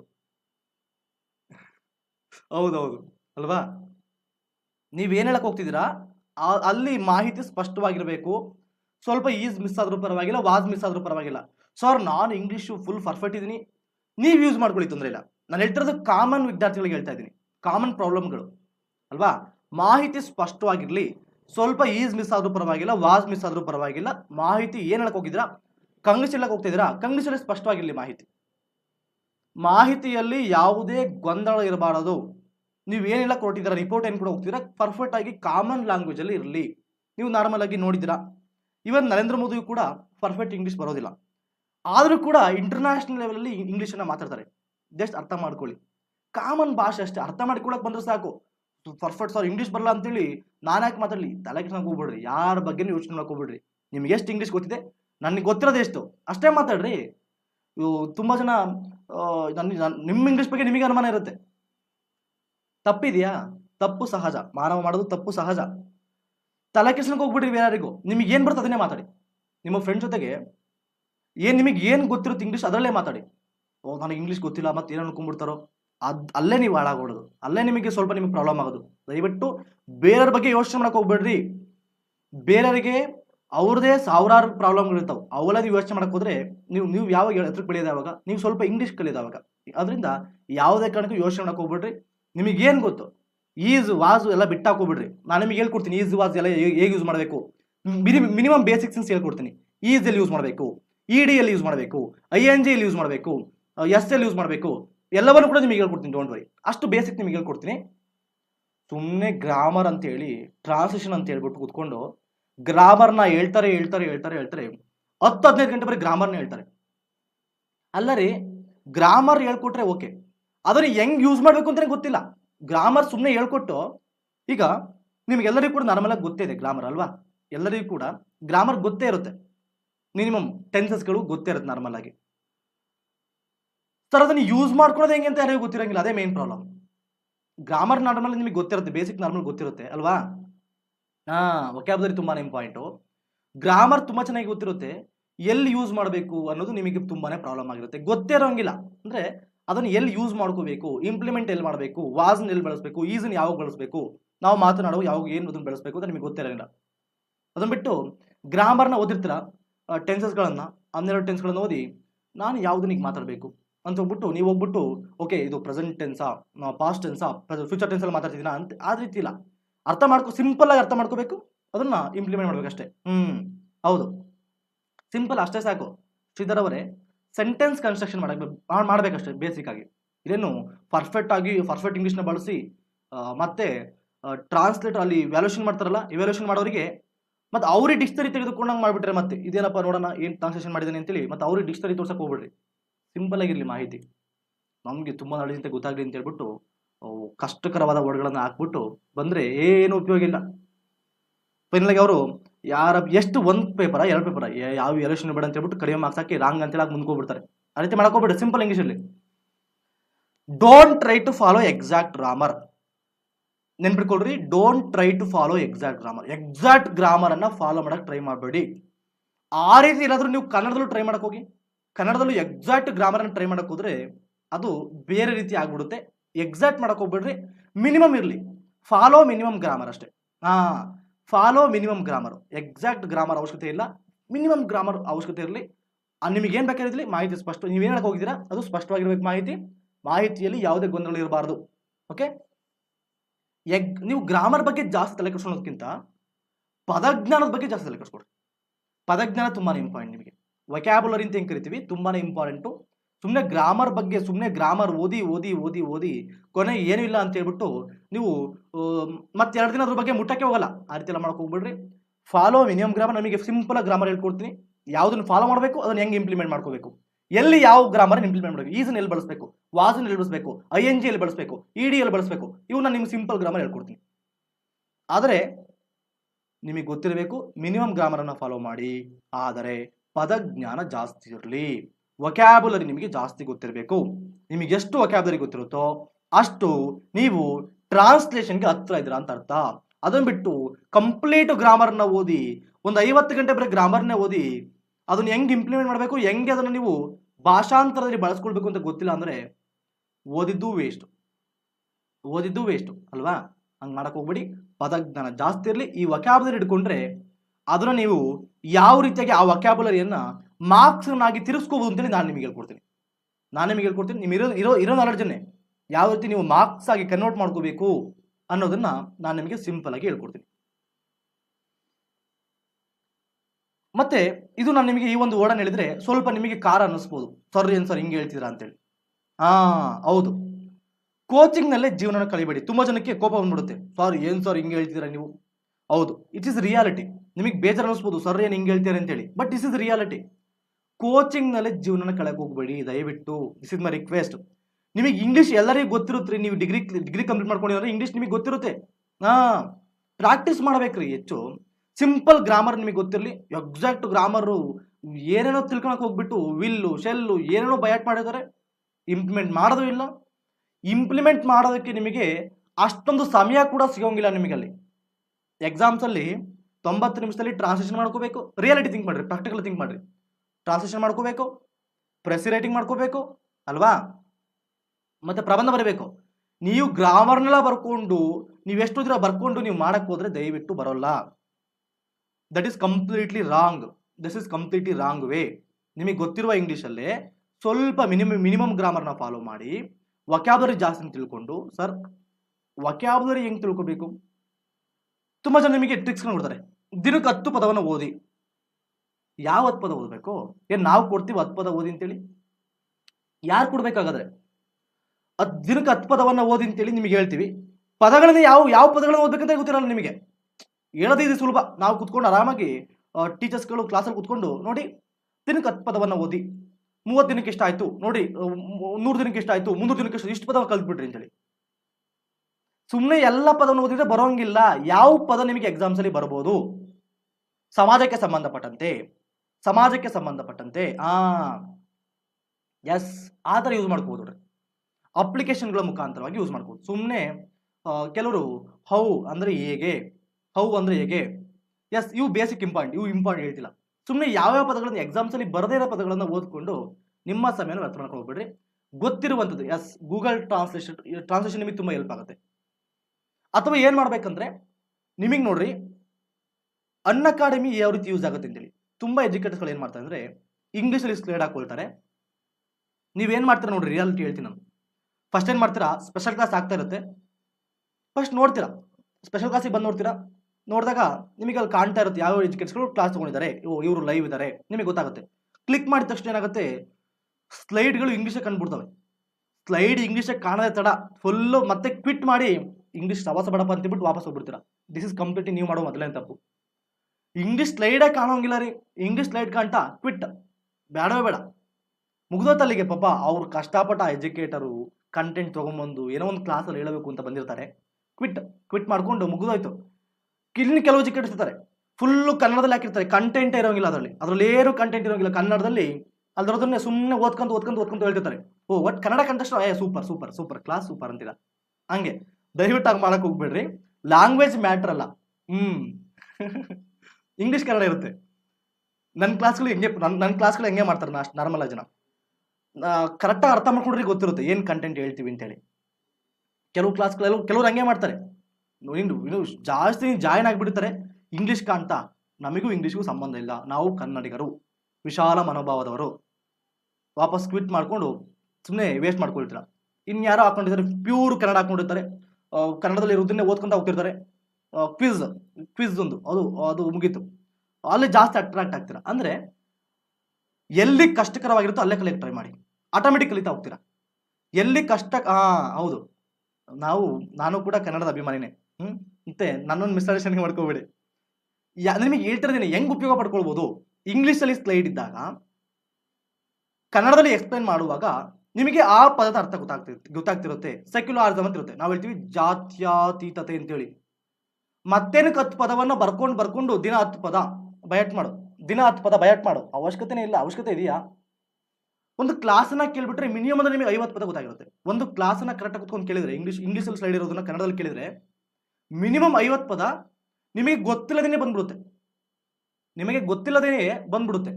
ಆದ್ದರಿಂದ ಈ ಥರ ಕ್ಲಾಸ್ಗಳನ್ನು ಕೂಡ ಕೇಳಿ. ನಿಮಗೆ ನಾಲೆಡ್ಜ್ ತಗೋತಿದ್ದೀವಿ ಅಂತಲೇ ಗೊತ್ತೇ ಇರೋಂಗಿಲ್ಲ. ಅದನ್ನು ಬಿಟ್ಟು ಕೆಲವು ಟೀಚರ್ಸ್ಗಳು ಏನು ಮಾಡ್ತಾರೆ, ಟ್ರಾನ್ಸ್ಲೇಷನ್ ಅಂದ ತಕ್ಷಣ 1000 ವರ್ಡ್ಸನ್ನು ಹಾಕಿ ನೋಡಿ ಮಕ್ಕಳೇ ಕರೆಕ್ಟಾಗಿ ಕಲಿತಾ ಹೋಗಿ ಈ ವರ್ಡ್ಗಳನ್ನು ನಾವಾಗ ನೀವು ಯಾರಿಗಾರು ಆ ವರ್ಡ್ಸ್ಗಳನ್ನ ಕೊಟ್ಟು ನಿಮ್ಮ ಫ್ರೆಂಡ್ಸಿಗೆ ಕೊಟ್ಟು ನೀನು ಚೆಕ್ ಮಾಡಿ ನೋಡೋಣ ನಾಲೆಡ್ಜ್ ಅಂತ ಹೇಳ್ಬಿಟ್ಟು ನೀವು ಅವ್ರಿಗೆ ಕೊಡ್ತೀರಾ, ಚೆಕ್ ಮಾಡಪ್ಪ ನಾಲೆಡ್ಜ್ ನೋಡೋಣ, ನಾನು ಹೇಳ್ತೀನಿ ಎಲ್ಲ ಪದನೂ ಹೇಳ್ತೀನಿ ಅಂತೇಳಿ. ಯಾವುದೊಂದು ಮಿಸ್ ಆಗಿ ನೀವು ಬೇರೆ ಪದ ಬಂದ್ಬಿಟ್ಟಿರುತ್ತೆ, ಮುಗ್ಗುದೋಯ್ತು ಕತೆ. ಅಲ್ಲಿ ಯುದ್ಧನೇ ಆಗ್ಬಿಡುತ್ತೆ ಎಕ್ಸಾಮ್ಸಲ್ಲಿ. ನಾವು ಮೇಡಮು ಮೋಸ ಮಾಡ್ಬಿಟ್ರು ನಮಗೆ. ನಾನು ಅನ್ಅಕಾಡೆಮಿ ಪ್ಲಸ್ಗೆ ನವೀನ್ ಸರ್ ಹೇಳಿದ್ರು, ಅನ್ಅಕಾಡೆಮಿ ಪ್ಲಸ್ಗೆ ಜಾಯ್ನ್ ಆಗ್ರಿ, ನಿಮಗೆ ಟ್ರಾನ್ಸ್ಲೇಷನ್ ಫುಲ್ ಹೇಳ್ಕೊಟ್ಬಿಡ್ತೀನಿ ಅಂತೇಳಿ. ಸರ್ ನಮಗೆ ಮೋಸ ಮಾಡಿಬಿಟ್ರು. ನಾನು ಸರ್ ನಂಬ್ಕೊಂಡು ನಾನು ಸರ್ ರೆಫರಲ್ ಕೂಡ ಯೂಸ್ ಮಾಡ್ಕೊಂಡು ಜಾಯ್ನ್ ಆಗ್ಬಿಟ್ಟೆ. ಕೊನೆಗೆ ಮೋಸ ಮಾಡಿಬಿಟ್ರು ನಮಗೆ. ಮೋಸ ಮೋಸ ಮೋಸ ಅಂತೇಳಿ ಕೂಗಾಡ್ತಿರ್ತೀರ. ಹೌದು, ಮನಸ್ಸಲ್ಲಂತೂ ಬೈಕೊಂಡಿರ್ತೀರ ನವೀನ್ ಸರ್ಗೆ, ಸಾರ್ ಮೋಸ ಮಾಡಿಬಿಟ್ಟು ಸರ್ ನಮಗೆ. ಮತ್ತು ಇನ್ನೊಬ್ರು ಸರ್ 50 ಗಂಟೆಯಲ್ಲಿ ಸಂಪೂರ್ಣ ಇತಿಹಾಸ, 50 ಗಂಟೆಯಲ್ಲಿ ಸಂಪೂರ್ಣ ಇತಿಹಾಸ, 10 ಗಂಟೆ ಏನ್ಷಿಯಂಟು, 10 ಗಂಟೆ ಮಿಡಿವಲ್, ಇನ್ನು 10 ಗಂಟೆ ಮಾಡರ್ನ್, ಇನ್ನು 20 ಗಂಟೆ ಟೈಮ್ ವೇಸ್ಟ್ ಮಾಡಿಕೊಂಡು ಟಾಟಾ ಬಾಯ್ ಬಾಯ್, 30 ಗಂಟೆ ಇತಿಹಾಸನ ಮುಗಿಸಿ ನೋಡಿ ಮಕ್ಕಳೇ ಇಷ್ಟೇ ಇತಿಹಾಸ ಕಂಪ್ಲೀಟ್ ಆಯಿತು, ದಯವಿಟ್ಟು ಇಷ್ಟನ್ನ ಓದಿ ದಯವಿಟ್ಟು ಸಾಕು. ಇದು ಮಾಡುವಂತಹ ಇದು ಕೂಡ ಮೋಸನೆ. 50, 30, 40 ಗಂಟೆಯಲ್ಲಿ ಇತಿಹಾಸನ ಕಂಪ್ಲೀಟ್ ಮಾಡೋಕ್ಕಾಗಲ್ಲ. This is reality. ಅಕ್ಸೆಪ್ಟ್ ಮಾಡ್ಕೊಳ್ತೀರಲ್ವಾ? This is reality. 30 ಗಂಟೆ 40 ಗಂಟೆಯಲ್ಲಿ ಇತಿಹಾಸನ ಕ್ಲಿಯರ್ ಮಾಡೋಕ್ಕಾಗಲ್ಲ. ಬಟ್ ಆದರೂ ಕೂಡ ಕ್ಲಿಯರ್ ನಿಮಗೆ ಹೇಳ್ತೀವಿ ಅಂತ ದಟ್ ಇಸ್ ಕಂಪ್ಲೀಟ್ಲಿ ಮೋಸ. ಆಗೋದಿಲ್ಲ. ನಿಮ್ಮ ಜೀವನ ಜೊತೆಗೆ ನಾವು ಆಟ ಆಡ್ದಂಗೆ ಆಗತ್ತೆ. ಅವಾಗ ನೀವು ಪ್ಲಸ್ಸಿಗೆ ಜಾಯ್ನ್ ಆಗುವಾಗ ನಮ್ಮ ನೋಡ್ಕೊಂಡು ಜಾಯ್ನ್ ಆಗ್ತೀರಾ, ಸರ್ ಏನು ಹೇಳ್ತಾರಲ್ವಾ, ಸರ್ ನೋಡ್ಕೊಂಡು ಜಾಯ್ನ್ ಆಗ್ತೀನಿ ಅಂತೇಳಿ. ಬನ್ನಿ ನಿಮ್ಗೆ ಇತಿಹಾಸ ಎಲ್ಲ ಮುಗಿಸ್ಬಿಡ್ತೀನಿ ಅಂತೇಳಿ ಹೇಳ್ಕೊಂಡು ಕರ್ಕೊಂಡು ಒಂದು 20 ಗಂಟೆ 30 ಗಂಟೆ ಕ್ಲಾಸ್ ಮಾಡಿ ಮುಗೀತು, ಟಾಟಾ ಬಾಯ್ ಬಾಯ್ ಅಂದರೆ ನಮ್ಮನ್ನು ನಂಬ್ಕೊಂಡು ನೀವು ಹೋಗ್ತೀರಾ. ಎಕ್ಸಾಮ್ಸಲ್ಲಿ ಬೇರೆ ರೀತಿ ಕ್ವಶನ್ಗಳು ಬಂದಾಗ ಮುಗೀತು, ಸರ್ ನಮಗೆ ಮೋಸ ಮಾಡಿ. ನಿಮಗೆ ನೀವು ನಮ್ಮ ಮೇಲೆ ಬೈಯಲ್ಲ. ಅವಾಗ ಸರ್ ಕರೆಕ್ಟಾಗಿ ಹೇಳ್ಕೊಟ್ರು, ನಾನು ಓದಿಲ್ಲ ಕರೆಕ್ಟಾಗಿ ಅನ್ಕೊಂಡ್ಬಿಡ್ತೀರಾ. ನೋ, ನಾವು ಕರೆಕ್ಟಾಗಿ ಹೇಳ್ಕೊಟ್ಟಿಲ್ಲ, ನೀವೇನು ಬರೆಯೋದು ಪಾಪ ಅಲ್ಲಿ. ನಾವು ಕರೆಕ್ಟಾಗಿ ಹೇಳ್ಕೊಟ್ಟಿಲ್ಲ, ಮತ್ತೆ ನೀವು ಬರೆಯೋದು ನಪ್ಪ. ನೀವು ಅವಲೋಕನ ಮಾಡ್ಕೊಳ್ತೀರಾ, ನನಗೆ ಯಾಕೋ ಎಕ್ಸಾಮ್ಸೇ ಕ್ಲಿಯರ್ ಆಗ್ತಾ ಇಲ್ಲ, ನನಗೆ ಲಕ್ ಇಲ್ಲ, ನನಗೆ ಇದಿಲ್ಲ ಅದಿಲ್ಲ, ಎಕ್ಸಾಮ್ ಪ್ರಿಪ್ರೇಷನ್ ಮತ್ತೆ ಹೊಸ ಸ್ಟಾರ್ಟ್ ಮಾಡಬೇಕು. ಅಲ್ರಿ, ಕೋಚಿಂಗ್ ತಗೊಂಡು ಮತ್ತೆ ಹೊಸ ಪ್ರಿಪ್ರೇಷನ್ ಮಾಡೋದು. ನೀವು ನಂಬ್ಕೊಂಡು ಜಾಯ್ನ್ ಆಗಿರ ಅಂತಂದ್ರೆ ಆ ಸಬ್ಜೆಕ್ಟ್ಸ್ಗೆ ನಿಮಗೆ ಪರ್ಫೆಕ್ಟಾಗಿ ಅರ್ಥ ಮಾಡಿಸೋದು ನಮ್ಮ ಜವಾಬ್ದಾರಿ. ಸುಮ್ಮನೆ ನಿಮಗೆ ಇನ್ನೂ ಓದ್ರಿ, ಆ ಬುಕ್ ಓದ್ರಿ, ಹೇಳೋದೇಸಿ ಬುಕ್ ಓದ್ರಿ ಅಂತೇಳಿ. ರಿಯಾಲಿಟಿಲಿ ಓದೋದು ತುಂಬ ಕಷ್ಟ. ಪಾಠವನ್ನು ಕೇಳೋದು ಬೇರೆ, ಯಾವುದನ್ನೇ ಬೇರೆ ಅಂತ ಹೇಳ್ಬಿಟ್ಟು that is very difficult. That is complete different. ನಿಮಗೆ ನಾವು ನಿಮ್ಮನ್ನು ಹೇಳಿ ಕರ್ಕೊಂಡಿದ್ರೆ ಕಂಪ್ಲೀಟ್ ಅದ್ರ ಬಗ್ಗೆ ನಿಮಗೆ ನಾಲೆಡ್ಜ್ ಕೊಡ್ಬೇಕು ನಾವು. That is important. Okay, this is reality. ಕೆಲವರಿಗೆ ಇದು ಕಾರ ಅನ್ನಿಸ್ಬೋದು, ದಯವಿಟ್ಟು ಸಾರಿ, ನನ್ನ ಕಡೆಯಿಂದ ನಿಮಗೆ ಸಾರಿ ಕೇಳ್ತೀನಿ ಅಷ್ಟೇ. ಓಕೆ, ನಮ್ಮ ಕಡೆ ನಿಮಗೆ ಸಾರಿ ಕೇಳ್ತೀನಿ. ದಿಸ್ ಇಸ್ ರಿಯಾಲಿಟಿ ಅಷ್ಟೇ. ಓಕೆ, ನಿಮಗೆ ಪದಜ್ಞಾನ ಜಾಸ್ತಿ ಇರಲಿ, ಕೋಚಿಂಗ್ನಲ್ಲಿ ಜಾಸ್ತಿ ಟೈಮ್ ವೇಸ್ಟ್ ಮಾಡೋಕೆ ಹೋಗಬೇಡಿ, ಹೆಚ್ಚು ಪ್ರಾಕ್ಟೀಸನ್ನು ಮಾಡಿ. ನಾನು ನಿಮಗೆ ಪ್ರಾಕ್ಟೀಸ್ ಕ್ವಶನ್ಗಳನ್ನು ಕೊಡ್ತೀನಿ, ಸಿಂಪಲ್ ಗ್ರಾಮರನ್ನು ಫಾಲೋ ಮಾಡಿ. ಸಿಂಪಲ್ ಗ್ರಾಮರ್ ನಿಮಗೆ ಏನಂತ ಹೇಳ್ತೀನಿ. ಈಗ ಟ್ರಾನ್ಸ್ಲೇಷನ್ ಮಾಡುವಾಗ ಟಿಪ್ಸ್ಗಳು ಏನು, ತುಂಬ ಜನ ಇದು ಇಂಪಾರ್ಟೆಂಟು. ಸರ್ ಟಿಪ್ಸ್ ಕೊಟ್ಬಿಡಿ ಸರ್, ನಾನು ತೆಗೆದುಕೊಂಡು ಹೋಗ್ಬಿಟ್ಟು ಆರಾಮಾಗಿ ಪ್ರಾಕ್ಟೀಸ್ ಮಾಡಿಬಿಡ್ತೀನಿ, ಮುಗಿದೋಯ್ತು ಸರ್. ಎಕ್ಸಾಮ್ಸಲ್ಲಿ ನಿಮಗೆ ಎಕ್ಸಾಮ್ ಇನ್ವಿಜಿಲೇಟರ್ ಹೇಳ್ತಾರೆ, ಅವ್ರು ಎಕ್ಸಾಮ್ನ ನೋಡ್ಕೊಳ್ಳೋರು ಇನ್ನು ಅರ್ಧ ಗಂಟೆ ಅಂತೇಳಿ. ಇದು ಕೈ ಪೆನ್ನೆಲ್ಲ ಶೇಕ್ ಆಗ್ತಿರುತ್ತೆ, ಪೆನ್ನು ಪ್ರತಿಯೊಂದು ಮೈಂಡೇ ಶೇಕ್ ಆಗ್ತಿರುತ್ತೆ ಸಮ್ಟೈಮ್ಸ್. ಆವಾಗ ನೀವು ಆ ಮೈಂಡನ್ನು ಹಿಡ್ಕೊಂಡು, ದಿಸ್ ಇಸ್ ರಿಯಾಲಿಟಿ. ಎಕ್ಸಾಮ್ನಲ್ಲಿ ಆಗುವಂಥ ರಿಯಾಲಿಟಿ. ಆ ಟೆನ್ಷನ್ ಇದ್ದಾಗ ಯಾವುದೇ ಕಾರಣಕ್ಕೂ ಟ್ರಾನ್ಸ್ಲೇಷನ್ ಮಾಡೋಕ್ಕೆ ಆಗೋಲ್ಲ. ತುಂಬ ಜನ ನಾನು ಡಿಗ್ರಿ ಮಾಡಿದ್ದೀನಿ, ಪ್ರೆಸ್ ರೈಟಿಂಗ್ ಬರೋಕ್ಕಾಗಲ್ವಾ ಅಂತ ಅನ್ಕೋತಾರೆ. ಟೆನ್ಷನಲ್ಲಿ ನೀವು ಪ್ರೆಸ್ ರೈಟಿಂಗ್ನ ಬರೋಕ್ಕಾಗಲ್ಲ. ದಿಸ್ ಇಸ್ ಮೈ ಇದು ನಾನು ಬೇಕಾದ್ರೆ ನಿಮಗೆ ಚಾಲೆಂಜ್ ಆಗ್ತೀನಿ. ನೀವು ಡಿಗ್ರಿ ಮಾಡಿದರೂ ಕೂಡ, ನೀವು ಡಿಗ್ರಿಲಿ ಗೋಲ್ಡ್ ಮೆಡಲಿಸ್ಟ್ ಆದರೂ ಕೂಡ, ಅಥವಾ UPSC ಪ್ರಿಲಿಮ್ಸ್ ಬರ್ತೀನಿ ಸರ್, KS ಅಲ್ಲಿ ಪ್ರಿಲಿಮ್ಸು ಮುಖ್ಯ ಪರೀಕ್ಷೆ ಎಲ್ಲ ಎದುರಿಸಿದ್ದೀನಿ, ನಾನು ಬರೋಕ್ಕಾಗಲ್ವಾ ಸರ್ ಅಂತಂದರೆ ನೋ, ಅಷ್ಟು ಸುಲಭದ ಮಾತಲ್ಲ. ಯಾವುದೇ ಕಾರಣಕ್ಕೂ ಎಕ್ಸಾಮ್ಸ್ಗಳನ್ನು ಅಂಡರ್ ಎಸ್ಟಿಮೇಟ್ ಮಾಡಬೇಡಿ. ಆ ಎಕ್ಸಾಮ್ಸ್ಗಳಿಗೆ ಅದಕ್ಕೆ ಆದಂಥ ಒಂದು ಏರಿಯಾ ಇರುತ್ತೆ, ಅರ್ಥ ಮಾಡಿಕೊಳ್ಳಿ. ನಾನು ತುಂಬ ಕಷ್ಟ ಅಂತ ನಿಮಗೆಲ್ಲ ಕೊಟ್ಟಿಲ್ಲ, ಪ್ರಾಕ್ಟೀಸ್ ಮಾಡಬೇಕು, ಅಂಡರ್ ಎಸ್ಟಿಮೇಟ್ ಮಾಡಬೇಡಿ ಅಷ್ಟೇ, ಯಾವುದೇ ಟಾಪಿಕ್ನಾದರೂ ಕೂಡ. ಈಗ ಮೊದಲಿನ ಟಿಪ್ಸ್ ನೋಡ್ತಾವಣ. ಫಸ್ಟ್ ಟಿಪ್ಸ್ ಏನು, ಸ್ಟಾರ್ಟಿಂಗ್ಗೆ ಗ್ರಾಮರ್ನ ಹೇಳ್ಕೊಟ್ಟು, ನೋಡಿ ಮಕ್ಕಳೇ ಗ್ರಾಮರ್ನ ನೋಡ್ಕೊಳ್ಳಿ ಕರೆಕ್ಟಾಗಿ, ಅದನ್ನು ಮಾಡ್ಕೊಂಬಿಡಿ, ಮುಗೀತು, ಟಾಟಾ ಬಾಯ್ ಬಾಯ್. ಮತ್ತೆ ನೀವು ನಮ್ಮನ್ನು ನಂಬ್ಕೊಂಡು ಪ್ಲಸ್ಗೆ ಜಾಯ್ನ್ ಆಗಿರ್ತೀರಾ, ನನ್ನ ರೆಫರ್ ಕೊಡು, ಮತ್ತೆ ನವೀನ TR0126 ಸರ್ ಹೇಳಿದ್ದಾರೆ ರೆಫರ್ ಕೊಡು ಯೂಸ್ ಮಾಡಿ ಅಂತೇಳಿ ಹಾಕೊಂಡು ಜಾಯ್ನ್ ಆಗಿಬಿಟ್ಟು ಟಾಟಾ ಬಾಯ್ ಬಾಯ್ ಅಂತ ಒಂದು 3-4 ಕ್ಲಾಸ್ ಹೇಳಿ, ಓಕೆ ಮುಗೀತು ಟ್ರಾನ್ಸ್ಲೇಷನ್. ನೋ, ಈಗಿನ ಕಾಂಪಿಟೇಟಿವ್ ಯುಗದಲ್ಲಿ ನೀವು ಬೇರೆಗಿಂತ ಮಾರ್ಕ್ಸ್ ಯಾವತ್ತಿಗೆ ಜಾಸ್ತಿ ಕಳಿಸ್ಬೋದು, ಅದನ್ನು ನಾವು ಹೇಳ್ಕೊಡ್ತೀನಿ ನಿಮಗೆ. ಪ್ರಾಕ್ಟೀಸ್ ಮಾಡಿಸ್ತೀನಿ ನಿಮಗೆ ಹಲವಾರು ಎಕ್ಸಾಂಪಲ್ಸ್ಗಳನ್ನ ಕೊಟ್ಟು, ಎಕ್ಸಾಮ್ಸ್ ಆಗಿರೋದನ್ನೇ ಕೊಟ್ಟು. ಸರ್ ನನಗೆ ಕೆಲವ್ರು ಹೇಳ್ತೀರಾ, ತೆಗೆದುಕೊಂಡಾಗ ಒಂದು ಪದ ಗೊತ್ತಾಗಲಿಲ್ಲ ಅಂದ್ರೆ ಮುಗ್ದೇ ಹೋಯ್ತು ನಿಮ್ಮ ಕತೆ. ಎಂಟೈರಾಗ ಈಗ ಎಕ್ಸಾಂಪಲ್ ಥಿಂಕ್ ಮಾಡಿ, ನಿಮ್ಗೆ ಯಾರೇ ಎಕ್ಸಾಮ್ಸ್ ಬರ್ತೀರಿ ನಿಮ್ಗೆ ಗೊತ್ತಿರುತ್ತೆ. ಒಂದು ನಿಮಿಷ ನಾನು ಸ್ಲೈಡನ್ನು ಹೇಳ್ಬೇಕು. ಈಗ ಫಸ್ಟ್ ಏನಾಗುತ್ತೆ ನೋಡಿ, ಹೇಳ್ತೀನಿ ರಿಯಾಲಿಟಿ ಹೇಳ್ತೀನಿ ನೋಡಿ ಏನಾಗುತ್ತೆ ಅಂತೇಳಿ. ಇಲ್ಲಿ ಟ್ರಾನ್ಸ್ಲೇಷನ್ ಕಂಪ್ಲೀಟ್ ಕೊಟ್ಟಿರ್ತಾರೆ. ಇಲ್ಲಿ ಇರುತ್ತೆ ಇಂಗ್ಲಿಷಿಂದ ಕನ್ನಡಕ್ಕೆ ಭಾಷಾಂತರವನ್ನು ಮಾಡಿ. ಕೊಟ್ಟಾಗ ನೀವು ಫಸ್ಟ್ ಏನ್ ಮಾಡ್ತಾರೆ, ತುಂಬಾ ಚೆನ್ನಾಗಿ ಓದ್ಕೋತೀರಾ. ಫಸ್ಟ್ ನಿಮಗೆ ಪ್ಯಾರಾಗ್ರಾಫ್ ತುಂಬಾ ಚೆನ್ನಾಗಿ ಈಸಿ ಅನ್ಸುತ್ತೆ, ಆದರೆ ಒಂದು ಕೀ ವರ್ಡ್ ಇರುತ್ತೆ, ಆ ವರ್ಡ್ ಗೊತ್ತಿಲ್ಲ ಅಂದ್ರೆ ಇದನ್ನ ಬರೆಯಕ್ಕಾಗಲ್ಲ. ಒಂದು ಕೀ ವರ್ಡ್ ಇರುತ್ತೆ, ಅದು ನಿಮಗೆ ಇಂಗ್ಲೀಷಲ್ಲಿ ಗೊತ್ತಾಗ್ತಿರಂಗಿಲ್ಲ ಅಥವಾ ನಿಮಗೆ ಕನ್ನಡದಲ್ಲಿ ಗೊತ್ತಾಗ್ತಿರಂಗಿಲ್ಲ. ಆ ವರ್ಡ್ ಗೊತ್ತಿಲ್ಲ ಅಂದ್ರೆ, ಆ ವರ್ಡ್ ನಿಮಗೆ ತುಂಬಾ ಯೂಸ್ ಆಗಿರುತ್ತೆ, ಆ ವರ್ಡ್ ಗೊತ್ತಿಲ್ಲ ಅಂದ್ರೆ ನಿಮಗೆ ಎಂಟೈರ್ ಈ ಒಂದು ಭಾಷಾಂತರವೇ ಎಷ್ಟೇ ಗೊತ್ತಿದ್ರು ಕೂಡ ಕೊನೆಗೆ ರಿವರ್ಸ್ ಆಗ್ಬಿಡುತ್ತೆ. ಫುಲ್ ಕಾನ್ಫಿಡೆನ್ಸ್ ಆಗಿ ಹೋಗಿ ಅಲ್ಲಿ ಹೋದ್ಮೇಲೆ ರಿವರ್ಸ್ ಆಗ್ಬಿಡುತ್ತೆ. ಅರ್ಥ ಮಾಡ್ಕೊಳಕ್ ಹೋಗ್ಬಿಡಿ.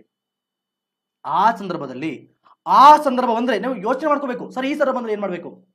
ಆ ಸಂದರ್ಭ ಬಂದ್ರು ಕೂಡ ನೀವು ಪ್ರೀ ಪ್ಲಾನಿಂಗ್ ಮಾಡ್ಕೊಂಡು ರೆಡಿ ಇರಬೇಕು ಎದುರಿಸೋಕೆ. ಎದುರಿಸೋಕೆ ರೆಡಿ ಇರಬೇಕು. ಏನಾರು ಬರಲಿ ಏನಾರಾಗಿಲ್ಲ ಅದನ್ನು ರೆಡಿ ಇರ್ಬೇಕು ನಿಮಗೆ ಎದುರಿಸೋಕೆ.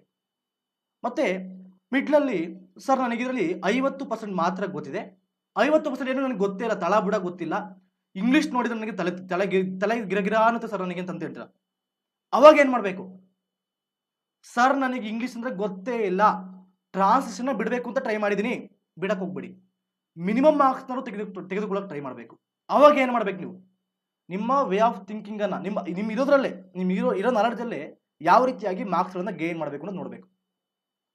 ಇವನ್ 20 ತೆಗೆದುಕೊಳ್ಳೋಕೆ ಆಗ್ಲ ಅಂದ್ರೂ ಕೂಡ 10 ಬರಲಿ ಯಾರು ಕೊಡ್ತಾರೆ ಅನ್ನಂಗಿರ್ಬೇಕು ನೀವು. 10 ಬರಲಿ ಯಾರು ಕೊಡ್ತಾರೆ, ಒಂದೇ ಮಾರ್ಕ್ಸ್ ಬರಲಿ ಯಾರು ಕೊಡ್ತಾರೆ ಅನ್ನಂಗಿರ್ಬೇಕು ನೀವು. ಆ ರೀತಿ ಮೈಂಡ್ ಇದ್ರೆ ಮಾತ್ರ ನೀವು ಇಲ್ಲಿ ಗ್ರ್ಯಾಬ್ ಮಾಡೋಕ್ಕಾಗೋದು. ಸರ್ ನನಗೆ ಏನು ಗೊತ್ತಿಲ್ಲ 5 ಮಾರ್ಕ್ಸ್ ತೆಗೆದುಕೊಳ್ಳಲೇಬೇಕು, ಸರ್ ಯಾವ ರೀತಿ ತೆಗೆದುಕೊಳ್ಬೇಕು, ದಟ್ಸ್ ಟ್ರಿಕ್ಸ್ ನಿಮಗೆ ಹೇಳ್ಕೊಡ್ತೀನಿ. ಲೈಕ್ ದಟ್ ಬಿಡಕ್ ಹೋಗ್ಬಿಡ್ರಿ. ಒಂದೇ ಮಾರ್ಕ್ಸ್ ಬರಲಿ ನಿಮಗೆ ತುಂಬಾನೇ ಇಂಪಾರ್ಟೆಂಟ್ ಆಗಿರುತ್ತೆ, ಒಂದೇ ಮಾರ್ಕ್ಸ್ ಕೂಡ. ಈಗ ಟ್ರಾನ್ಸ್ಲೇಷನ್ ಟಿಪ್ಸ್ಗಳು, ಪ್ರೆಸ್ ರೈಟಿಂಗ್ ನಿಮ್ಗೆ ಹೇಳ್ತೀನಿ, ಯಾವ ರೀತಿ ಟಿಪ್ಸ್ ಹೇಳ್ತೀನಿ ನಿಮಗೆ. ಈಗ ಫಸ್ಟು ಟ್ರಾನ್ಸ್ಲೇಷನ್ ಅನ್ನು ಮಾಡಬೇಕಾದ್ರೆ ನಾವು ಏನು ಟಿಪ್ಸ್ ಅನ್ನು ಫಾಲೋ ಮಾಡಬೇಕು. 1, ಪದದಿಂದ ಪದಕ್ಕೆ ಭಾಷಾಂತರವನ್ನು ಮಾಡಬೇಡಿ.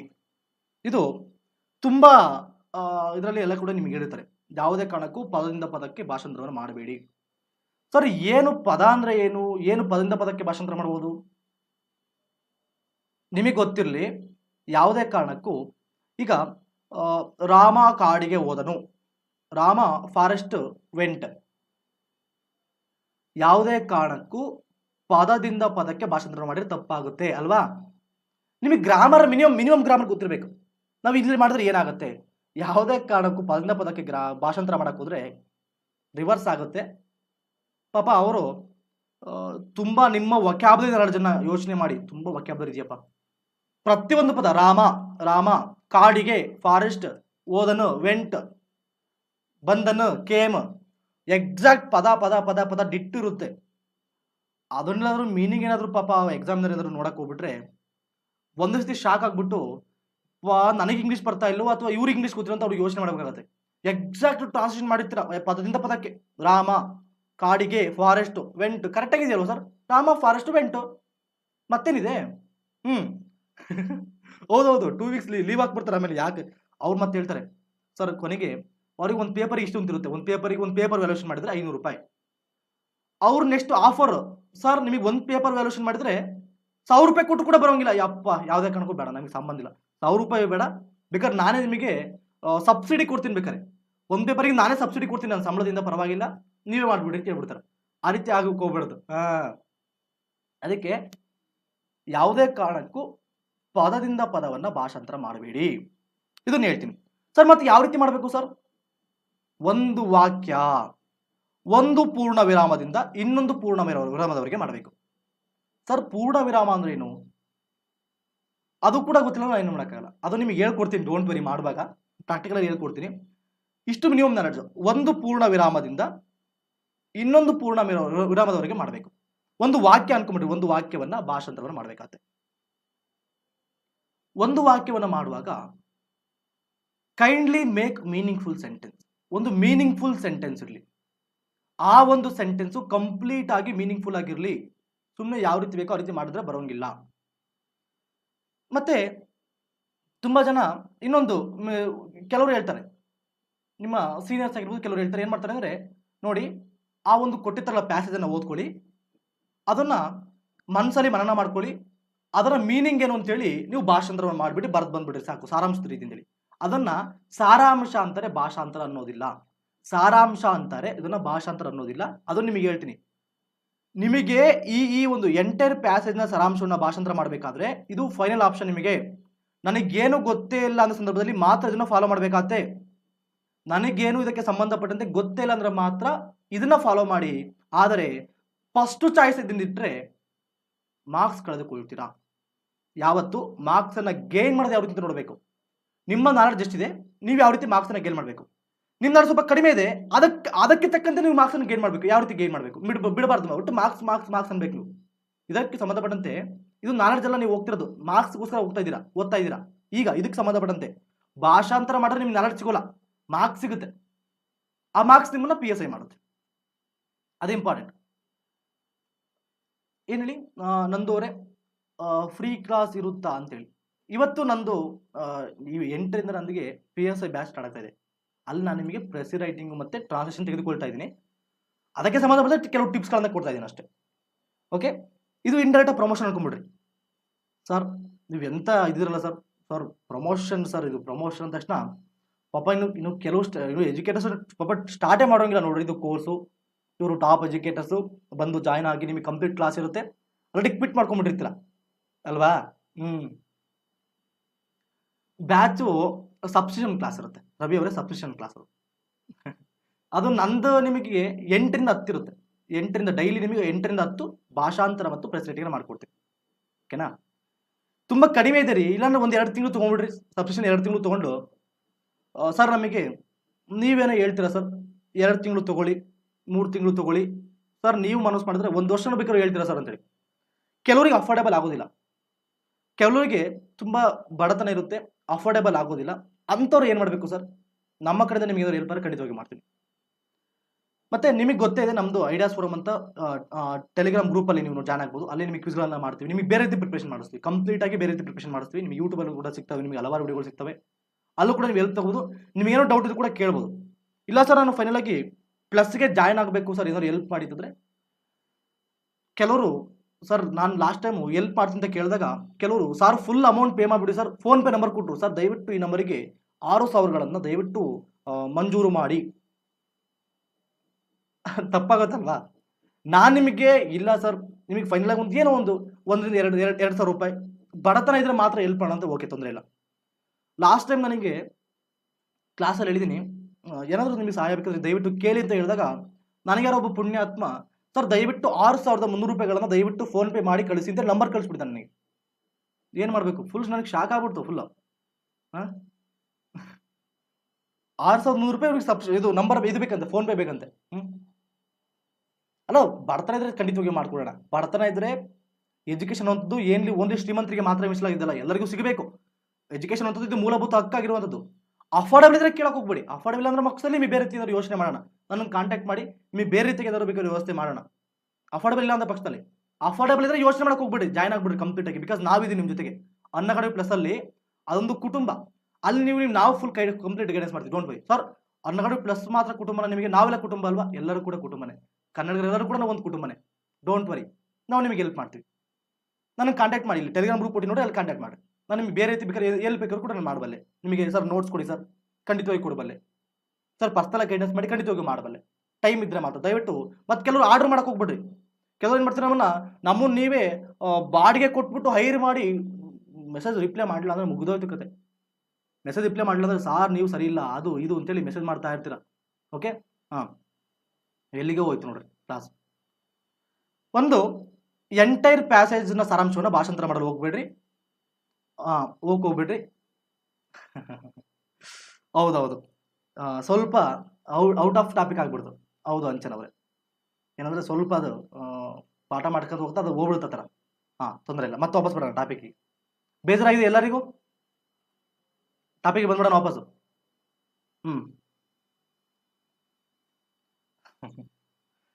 ಇಲ್ಲ ರೀ, ಸ್ವಲ್ಪ ಸಬ್ಜೆಕ್ಟ್ ಪಕ್ಕದಲ್ಲಿ ಕೂಡ ಇದಿರಬೇಕು. ಬರೆಯ ಸಬ್ಜೆಕ್ಟ್ ಅಂದ್ರೆ ನಿಮಗೂ ಬೋರ್ ಅನಿಸ್ಬಿಟ್ಟಿರುತ್ತೆ. ಲಾಕ್ಡೌನ್ ಸಮಯ ಬೇರೆ, ಅಲ್ವಾ. ರಿಯಾಲಿಟಿ ಅಷ್ಟೇ, ಇದು ರಿಯಾಲಿಟಿ ಹೇಳ್ತಿದ್ದೀನಿ ಅಷ್ಟೇ. ಓಕೆ, ಒಂದು ಪದದಿಂದ ಪದಕ್ಕೆ ಭಾಷಾಂತರ ಮಾಡಬೇಡಿ. ನಿಮ್ಗೆ ಹೇಳಿದೆ, ಒಂದು ವಾಕ್ಯವನ್ನು ಮಾಡಕ್ಕೆ ಟ್ರೈ ಮಾಡಿ. ಒಂದು ಪೂರ್ಣ ವಿರಾಮದಿಂದ ಇನ್ನೊಂದು ಪೂರ್ಣ ವಿರಾಮದವರೆಗೆ ಒಂದು ವಾಕ್ಯವನ್ನ ಮೀನಿಂಗ್ಫುಲ್ ಸೆಂಟೆನ್ಸ್ ಮಾಡಿ. ಮತ್ತೆ kindly make meaningful sentence, meaningful ಆಗಿರಲಿ. ಅದು ರಾಮ ಕಾಡಿಗೆ ಹೋದನು, ರಾಮ ಫಾರೆಸ್ಟ್ ವೆಂಟ್ ಅಂತ ಏನಕ್ಕೆ ಹೋಗ್ಬಾರ್ದು, ಮೀನಿಂಗ್ಫುಲ್ ಸೆಂಟೆನ್ಸ್ ಇರಲಿ. ಅಟ್ಲೀಸ್ಟ್ ನಿಮಗಾರು ಅರ್ಥ ಆಗಲಿ, ಎಕ್ಸಾಮ್ನವ್ರಿಗೆ ಬೇಡ, ಅಟ್ಲೀಸ್ಟ್ ನಿಮಗಾರು ಅರ್ಥ ಆ ಥರ ಇರಲಿ, ಅಟ್ಲೀಸ್ಟ್ ನಿಮಗಾರು ಅರ್ಥ ಆಗಲಿ. ಅದು ಅಟ್ಲೀಸ್ಟ್ ನಿಮ್ಮ ಫ್ರೆಂಡ್ಸ್ ತೋರಿಸಿದಾಗ ಅವ್ರಿಗೆ ಅರ್ಥ ಆಗಲಿ ನಿಮ್ಮ ಮನಸ್ಸಿನ ಭಾವನೆಗೆ ಏನಿದೆ, ನಿಮ್ಮ ಮನಸ್ಸಲ್ಲಿರುವಂಥ ಭಾವನೆಗಳನ್ನ ನೀವು ಹೇಗೆ ವ್ಯಕ್ತಪಡಿಸ್ತೀರಂತ ಮಿನಿಮಮ್ ಲ್ಯಾಂಗ್ವೇಜ್ ಇರಲಿ ಸಾಕು. ಅಥವಾ ಸರ್ ರಾಮನು ಕಾಡಿಗೆ ಹೋದನು, ರಾಮ ವೆಂಟ್ ಟು ಫಾರೆಸ್ಟ್ ಅಂತ ಬರಲಿಲ್ಲ ಅಂದ್ರೂ ಪರವಾಗಿಲ್ಲ, ರಾಮ ಗೋ ಟು ಫಾರೆಸ್ಟ್ ಅಂತ ಬರೀಕೊಡಿ ಫೈನಲ್ ಆಗಿ. ಇದು ಫೈನಲ್ ಆಪ್ಷನ್.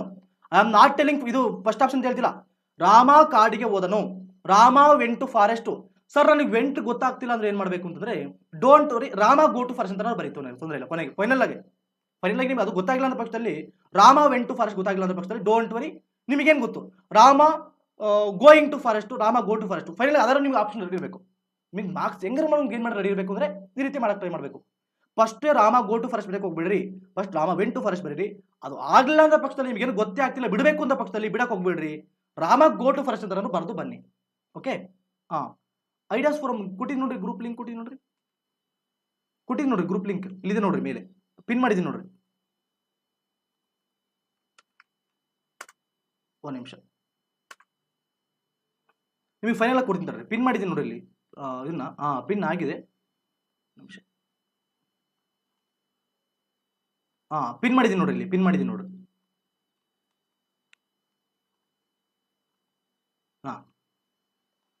ಈಗ ಇದು ಫಸ್ಟ್ ಟ್ರಿಕ್ಸ್.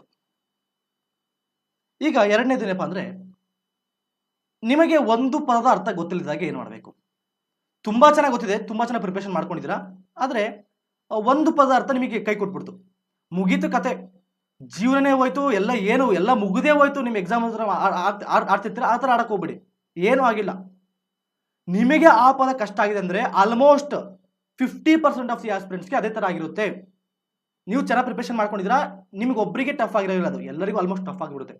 ಡೋಂಟ್ ವರಿ, ನಿಮಗೆ ಒಂದು ಪದದ ಅರ್ಥ ಗೊತ್ತಿಲ್ಲದಾಗ ಏನು ಮಾಡಬೇಕು, ನೀವು ಯಾವುದೇ ಕಾರಣಕ್ಕೂ ನಿಮ್ಮ ಉದ್ದೇಶ ಇಷ್ಟೇ, ನೀವು 4 ಜನ ಇಲ್ಲಿ ತೋರಿಸ್ಕೋತಾ ಇಲ್ಲ, ಏನಾದರೂ ಮಾಡಿ ಮಾರ್ಕ್ಸ್ ಅನ್ನು ಗೇನ್ ಮಾಡಬೇಕು ಟ್ರಾನ್ಸ್ಲೇಷನ್ ಮಾಡೋ ಮುಖಾಂತರವಾಗಿ. ಅದು ಗೊತ್ತಿಲ್ಲ ಅಂದ್ರೆ ಏನು ಮಾಡ್ಬೇಕಂದ್ರೆ, ಅದೇ ಪದಕ್ಕೋಸ್ಕರ ಹುಡುಕೊಳ್ತಾ ಕೂರಕ್ಕೆ ಹೋಗ್ಬೇಡಿ, ಅದರ ಸಮಾನಾರ್ಥಗಳು ಪದಗಳನ್ನ ನೀವು ಬಳಸ್ಬೋದು. ಸಮಾನಾರ್ಥಗಳು, ಒಂದು ಪದಕ್ಕೆ ಹಲವಾರು ಪದಗಳು ಸಮಾನಾರ್ಥವನ್ನು ಕೊಡುವಂಥದ್ದು, ಅವುಗಳನ್ನು ಬಳಸಬಹುದು. Use the word which gives the same meaning. ಸಮಾನಾರ್ಥಕ ಪದಗಳನ್ನ, ಆ ವರ್ಡ್ ಗೊತ್ತಿಲ್ಲ ಅಂದ್ರೆ ಡೋಂಟ್ ವರಿ, ವೆಯ್ಟ್ ಮಾಡಕ್ಕೆ ಹೋಗ್ಬೇಡಿ, ಸುಮ್ಮನೆ ಅದನ್ನ ಬಿಡಕ್ಕೆ ಹೋಗ್ಬೇಡ್ರಿ. ಬಿಟ್ರೆ ಎಕ್ಸಾಮಿನರು ಅಥವಾ ಎಕ್ಸಾಮ್ಸ್ ಅಲ್ಲಿ ಅವರು ನಮ್ಮ ಮಾವನ ಮಕ್ಕಳೆಲ್ಲ ನಿಮಗೆ ಮಾರ್ಕ್ಸ್ ಅನ್ನು ಹಾಕಿ ಕಷ್ಟಪಟ್ಟು ಮಾಡಕ್ಕೆ ಹೋಗಿದ್ದಾನೆ, ಪಾಪ ವರ್ಡ್ ಗೊತ್ತಾಗಿಲ್ಲ ಬಿಟ್ಬಿಡ್ತಾನೆ ಅಂತೇಳಿ ಅವ್ರು ನಿಮಗೆ ಮಾರ್ಕ್ಸ್ ಅನ್ನ ಕೊಡೋದಿಲ್ಲ. ಇಲ್ಲಿ ನಿಮ್ಮನ್ನ ಕಾಲು ಎಳೆಯಕ್ಕೆ ಟ್ರೈ ಮಾಡ್ತಾರೆ. ಯಾವುದೇ ಕಾರಣಕ್ಕೂ ನಿಮ್ಮನ್ನ ಕರೆದು, ಬಾರಪ್ಪ ತುಂಬಾ ಕಷ್ಟಪಟ್ಟಿದ್ಯಾ, ನೀನು ರಾತ್ರಿ ಎಲ್ಲ ಪಾಪ 3 ದಿನ ಆಯ್ತು ಊಟ ಮಾಡಿಲ್ಲ, ನಿಮ್ಮ ಕಷ್ಟಗಳನ್ನ ಹೇಳಿಕೊಳ್ಳೋದಕ್ಕೆ ಅದು ಸ್ಟೇಜ್ ಅಲ್ಲ. ನಿಮ್ಮ ನಾಲೆಡ್ಜ್ ಅನ್ನ, ನಿಮ್ಮ ಸ್ಟ್ರೆಂತ್ ಅನ್ನು ತೋರಿಸೋದಕ್ಕೆ ಮಾತ್ರ ಸ್ಟೇಜು. ನಿಮ್ಮ ಕಷ್ಟಗಳನ್ನ, ಸರ್ 2 ದಿನ ಊಟ ಮಾಡಿಲ್ಲ, ನನಗೆ ಮನೆ ಇಲ್ಲ, ನಾನು ಹೊರಗಡೆ ಮಲ್ಕೋತೀನಿ, ಫುಟ್ಪಾತಲ್ಲಿ ಮಲ್ಕೋತೀನಿ ಅಂತ ಅನ್ನೋದಕ್ಕೆ it is not a stage to show your, ಅದು ಮರ್ಸಿ ತೋರಿಸೋದಕ್ಕೆ ಇದು ಅಂತ ಸ್ಟೇಜ್ ಅಲ್ಲ. ಇದು ನಿಮ್ಮ ನಾಲೆಡ್ಜ್ನ ಶೋ ಮಾಡ್ಕೊಳಕ್ಕೆ ಅಷ್ಟೇ. ಅದು ಪರ್ಸನಲ್ ವಿಚಾರ. ಸರ್ ನನಗೆ ತುಂಬಾನೇ ಬರ್ತನೆ ಇದೆ, ಅದು ಪರ್ಸನಲ್ ವಿಚಾರ, ನೀವು ಅದನ್ನ ಇಲ್ಲಿ ಹೇಳ್ಕೊಳಂಗಿಲ್ಲ, ಅದು ಮತ್ತೆ ಬೇರೆ ಥರ ಆಗುತ್ತೆ. ನಿಮಗೆ ಗೊತ್ತಿಲ್ಲ ಏನು ಮಾಡಬೇಕು, ನಿಮ್ಮಲ್ಲಿ ಏನಿದೆ ಅದನ್ನಾರು ಟ್ರೈ ಮಾಡಬೇಕು. ನಿಮ್ಮ ಹತ್ರ ಏನು ಗೊತ್ತಿದೆ ಅದನ್ನಾರು ಆಲ್ಟರ್ನೇಟಿವ್ ಟ್ರೈ ಮಾಡಿ. ನಿಮ್ಮ ಉದ್ದೇಶ ಅಷ್ಟೇ, ಇಲ್ಲಿ ಏನಾದರೂ ಮಾಡಿ ಈ ಪೇಪರಲ್ಲಿ ನೀವು ಮಾರ್ಕ್ಸ್ ತೆಗೆದುಕೊಳ್ಬೇಕು. 1 ಮಾರ್ಕ್ಸ್ ಅದು ಬರಲಿ, ಎಕ್ಸ್ಟ್ರಾ ಮಾರ್ಕ್ಸ್ ಯಾರು ಕೊಡ್ತಾರೆ ಅನ್ನೋ ರೀತಿಗೆ ಇರಬೇಕು ನೀವು. Use the word which gives the same meaning. ಮತ್ತೆ ಮೂರನೇನಪ್ಪ ಅಂದ್ರೆ, ನಿಮ್ಮ ಶಬ್ದಕೋಶ ವೊಕ್ಯಾಬುಲರಿ ಚೆನ್ನಾಗಿರ್ಬೇಕು, ಬೇಸಿಕ್ ಗ್ರಾಮರ್ ಗೊತ್ತಿರಬೇಕು. ಅಟ್ಲೀಸ್ಟ್ ಬೇಸಿಕ್ ಗ್ರಾಮರ್ ಅಂದ್ರೆ ಏನು, ಅಟ್ಲೀಸ್ಟ್ ಈಸ್ ಅಲ್ಲಿ ಯೂಸ್ ಮಾಡಬೇಕು, ವಾಸ್ ಅಲ್ಲಿ ಯೂಸ್ ಮಾಡಬೇಕು, ವರ್ ಅಲ್ಲಿ ಯೂಸ್ ಮಾಡಬೇಕು, are, am, will, shall, have, had ಇವನ್ ಎಲ್ಲಿ ಯೂಸ್ ಮಾಡಬೇಕು ಅನ್ನೋದನ್ನ ನಾನು ನಿಮಗೆ 1-2 ಗಂಟೆಗಳ ಕಾಲ ಇದರಲ್ಲಿ ಗ್ರಾಮರ್ ತೆಗೆದುಕೊಳ್ತೀನಿ, ಟೆನ್ಸಸ್ ತೆಗೆದುಕೊಳ್ತೀನಿ. 2 ಗಂಟೆ ಕ್ಲಾಸ್ ಇರುತ್ತೆ ಅಷ್ಟೇ. ಅದು 2 ಗಂಟೆಯಲ್ಲಿ ಕಂಪ್ಲೀಟ್ ಆಗಿ ಟೆನ್ಸ್ಗಳನ್ನ ಹೇಳ್ಕೊಟ್ಟು ನಿಮಗೆ ಮುಂದಕ್ಕೆ ಹೇಳ್ಕೊಟ್ಟು ಎಲ್ಲಿ ಯೂಸ್ ಮಾಡಬೇಕು, ಈಸು, ವಾಸು, ವರ್ರು, ಆರು, ಯಾಮು, ಯಾಸು, ಯಾವು, ಯಾಡು, ING ಎಲ್ಲಿ ಸೇರಿಸಬೇಕು, ವರ್ಬಿಗೆ ED ಸೇರಿಸಬೇಕು, ರೆಗ್ಯುಲರ್ ವರ್ಬ್ಸ್ ಅಂದ್ರೆ ಏನು, ಇರ್ರೆಗ್ಯುಲರ್ ವರ್ಬ್ಸ್ ಅಂದ್ರೆ ಏನು, ಸಿಂಪಲ್ ಬೇಸಿಕ್ ನಾಲೆಡ್ಜ್ನ ತಿಳ್ಕೊಂಡು ನಾವು 1-2 ಗಂಟೆ ಡಿಸ್ಕಸ್ ಮಾಡ್ತೀವಿ. 2ರಿಂದ 3 ಗಂಟೆ ಡಿಸ್ಕಸ್ ಮಾಡ್ತೀನಿ. ಅದನ್ನು ಹೇಗೆ ಯೂಸ್ ಮಾಡಬೇಕು, ಯಾವ ಸಂದರ್ಭದಲ್ಲಿ ಯೂಸ್ ಮಾಡಬೇಕು, ಮತ್ತೆ ನಿಮಗೆ ದಿನನಿತ್ಯ ಬಳಸುವಾಗ ಯಾವ ರೀತಿ ಯೂಸ್ ಮಾಡ್ಕೋಬೇಕು ಅದನ್ನ ನಿಮಗೆ ಹೇಳ್ಕೊಡ್ತೀನಿ. ಸಿಂಪಲ್ ಆಗಿ 1-2-3 ಗಂಟೆ ಹೇಳ್ಕೊಡ್ತೀನಿ ಕ್ಲಾಸಲ್ಲಿ. ಓಕೆ, ನಿಮ್ಮ ಶಬ್ದಕೋಶ ಚೆನ್ನಾಗಿರಬೇಕು, ಬೇಸಿಕ್ ಗ್ರಾಮರ್ ಗೊತ್ತಿರಬೇಕು. ನನಗೆ ಇನ್ನೂ ಗ್ರಾಮರ್ ಗೊತ್ತಿಲ್ಲ ಅಂತೇಳಿ ತಲೆಕ್ಷಣಕ್ಕೆ ಹೋಗ್ಬಿಡಿ. ಬೇಸಿಕ್ ಗ್ರಾಮರ್ ಗೊತ್ತಿದೆ ಸಾಕು, ಮುಂದಕ್ಕೆ ಹೋಗ್ತಾ ಇರಿ, ಯಾವುದೇ ಕಾರಣಕ್ಕೂ ನಿಲ್ಲಕ್ಕೆ ಹೋಗ್ಬಿಡಿ. ಮತ್ತೆ ಇನ್ನೊಂದು, ಕೆಲವು ಪದಗಳನ್ನ, ಟರ್ಮಿನಾಲಜಿಗಳನ್ನ ಭಾಷಾಂತರ ಮಾಡುವುದು ಸುಲಭವಲ್ಲ. ತುಂಬಾ ಜನ ಏನ್ ಮಾಡ್ತಾರೆ ಅಂದ್ರೆ, ಇಂಗ್ಲಿಷ್ ಟು ಕನ್ನಡ ಅಂತ ತಕ್ಷಣ ಎಲ್ಲ ಪದವನ್ನು ಕೂಡ ಕನ್ನಡದಲ್ಲೇ ಅದೇ ಪದದಲ್ಲಿ ಬರಬೇಕು ಅಂತ ಟ್ರೈ ಮಾಡಕ್ಕೆ ಹೋಗ್ತೀರಾ. ಕೆಲವು ಟರ್ಮಿನಾಲಜಿಗಳನ್ನ ಭಾಷಾಂತರ ಮಾಡುವುದು ತುಂಬಾನೇ ಕಷ್ಟ. ಸುಲಭವಲ್ಲ. ಭಾಷಾಂತರಿಸುವ ಪ್ರಯತ್ನದಲ್ಲಿ ನಿಮ್ಮ ಸಮಯವನ್ನು ಅಲ್ಲಿ ಸುಮ್ಮನೆ ಇನ್ವೆಸ್ಟ್ ಮಾಡಿಕೊಂಡು ವೇಸ್ಟ್ ಮಾಡಿಕೊಳ್ಬೇಡಿ. ನೀವೆಲ್ಲಾದ್ರೂ ಅಲ್ಲಿ ಅದನ್ನ ಮೀನಿಂಗ್ ಅನ್ನು ಹುಡುಕಕ್ಕೋಸ್ಕರ ವೇಸ್ಟ್ ಮಾಡ್ತೀವಿ ಅಂತಂದ್ರೆ ಆಟೋಮೆಟಿಕ್ ನೀವು ಎಕ್ಸಾಮ್ಗೆ ಸಿಗಾಕೊಂಡಂಗೆ. ಆಟೋಮೆಟಿಕ್ ನೀವು ನಾನು ಸೋತೆ ಅಂತ ಎಕ್ಸಾಮ್ಸ್ ಅಲ್ಲಿ ಒಪ್ಕೊಂಡಾಗೆ ಸ್ಟಾರ್ಟಿಂಗ್ಗೆ, ಇದು ಪೇಪರ್ 2ನೇ ಬರ್ದಿರೋಂಗಿಲ್ಲ, ಅಲ್ಲಿ ಒಪ್ಕೊಂಡಾಗೆ ನೀವು. ದಯವಿಟ್ಟು ಆ ರೀತಿ ಮಾಡಕ್ ಹೋಗ್ಬೇಡಿ. ಕೆಲವು ಟರ್ಮಿನಾಲಜಿಗಳಿಗೆ ನೀವು ಹುಡ್ಕೊಂತ ಹೋದ್ರೆ ಸಿಗುತ್ತೆ ಮೀನಿಂಗು, ಟೈಮ್ ವೇಸ್ಟ್ ಮಾಡ್ಕೊಳ್ತೀರಾ. ಎಕ್ಸಾಂಪಲ್ಸ್ ನಿಮಗೆ ಕೊಡ್ಬೋದು, ಸೈಂಟಿಫಿಕ್ ವರ್ಡ್ಸ್ಗಳಿರ್ತದೆ, ಅವು ನೀವು ಕನ್ನಡದಲ್ಲಿ ಹುಡ್ಕೊತಾ ಹೋದ್ರೆ ತೊಂದರೆ, ಸುಮ್ಮನೆ ಮಾಡಕ್ ಹೋಗ್ಬೇಡ್ರಿ. ಟೆಕ್ನಿಕಲ್ ವರ್ಡ್ಸ್ಗಳಿರ್ತವೆ, ಬಿಸ್ನೆಸ್ ವರ್ಡ್ಗಳಿರ್ತವೆ. ವೈಫೈ ಅಂದ್ರೆ ಕನ್ನಡದಲ್ಲಿ ಹುಡ್ಕೊಳ್ತಾ ಹೋಗ್ಬೇಡ್ರಿ. ಸರ್ ವೈಫೈ ಅಂದ್ರೆ ಕನ್ನಡದಲ್ಲಿ ಏನು? ಏನಿವನ್ ವೈಫೈ ಅಂದ್ರೆ ಕನ್ನಡದಲ್ಲಿ ಏನು? ವೈಫೈ, ಬಿಸ್ನೆಸ್, ಬಸ್, ವೈಫೈನೇ ಹೇಳ್ತಾರೆ ನೋಡ್ರಿ, ಇರ್ತಾರೆ ಇಲ್ಲಿ ಎಕ್ಸ್ಟ್ರಾಡಿನರಿ ಟ್ಯಾಲೆಂಟ್ ಇರ್ತಾರೆ ನೋಡ್ರಿ. ಈಗ ವೈಫೈ ಅಂದ್ರೆ ಅದು ಕನ್ನಡ ಹೇಳ್ತಾರೆ. ಮೊಬೈಲ್ ಹೇಳ್ತೀರ, ಮೊಬೈಲ್ಗೆ ಕನ್ನಡದಲ್ಲಿ ಏನು?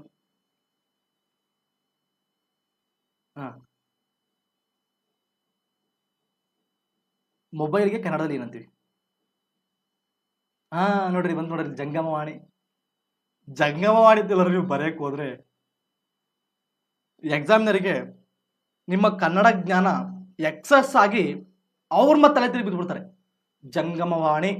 ಜಂಗಮವಾಣಿಯಲ್ಲಿ ನಾನು ಮಾತನಾಡಿದೆ, ಯಾವ್ದಪ್ಪ ಜಂಗಮವಾಣಿ ಅಂದ್ಬಿಡ್ತಾರೆ. ಆಮೇಲೆ ಆ ಥರ ವರ್ಡ್ಸ್ಗಳಿದ್ದಾಗ ದಯವಿಟ್ಟು ಬಿಟ್ಬಿಡ್ರಿ. ಮೊಬೈಲ್ ಅಂತಾನೆ ಬರೀರಿ, ಏನು ತೊಂದರೆ ಇಲ್ಲ. ಮೊಬೈಲ್ ಅಂತ ಬರ್ದು ಏನಾರು ಆಗ್ಬಿಡುತ್ತಾ? ಅಲ್ವಾ? ಮೊಬೈಲ್ ಅಂತಾನೆ ಬರೀರಿ, ಮೊಬೈಲ್ ಅಂತ ಕನ್ನಡದಲ್ಲಿ ಬರೀರಿ, ಏನಿಲ್ಲ, ಮೊಬೈಲ್ ಅಂತಾನೆ ಕನ್ನಡದಲ್ಲಿ ಬರೀರಿ.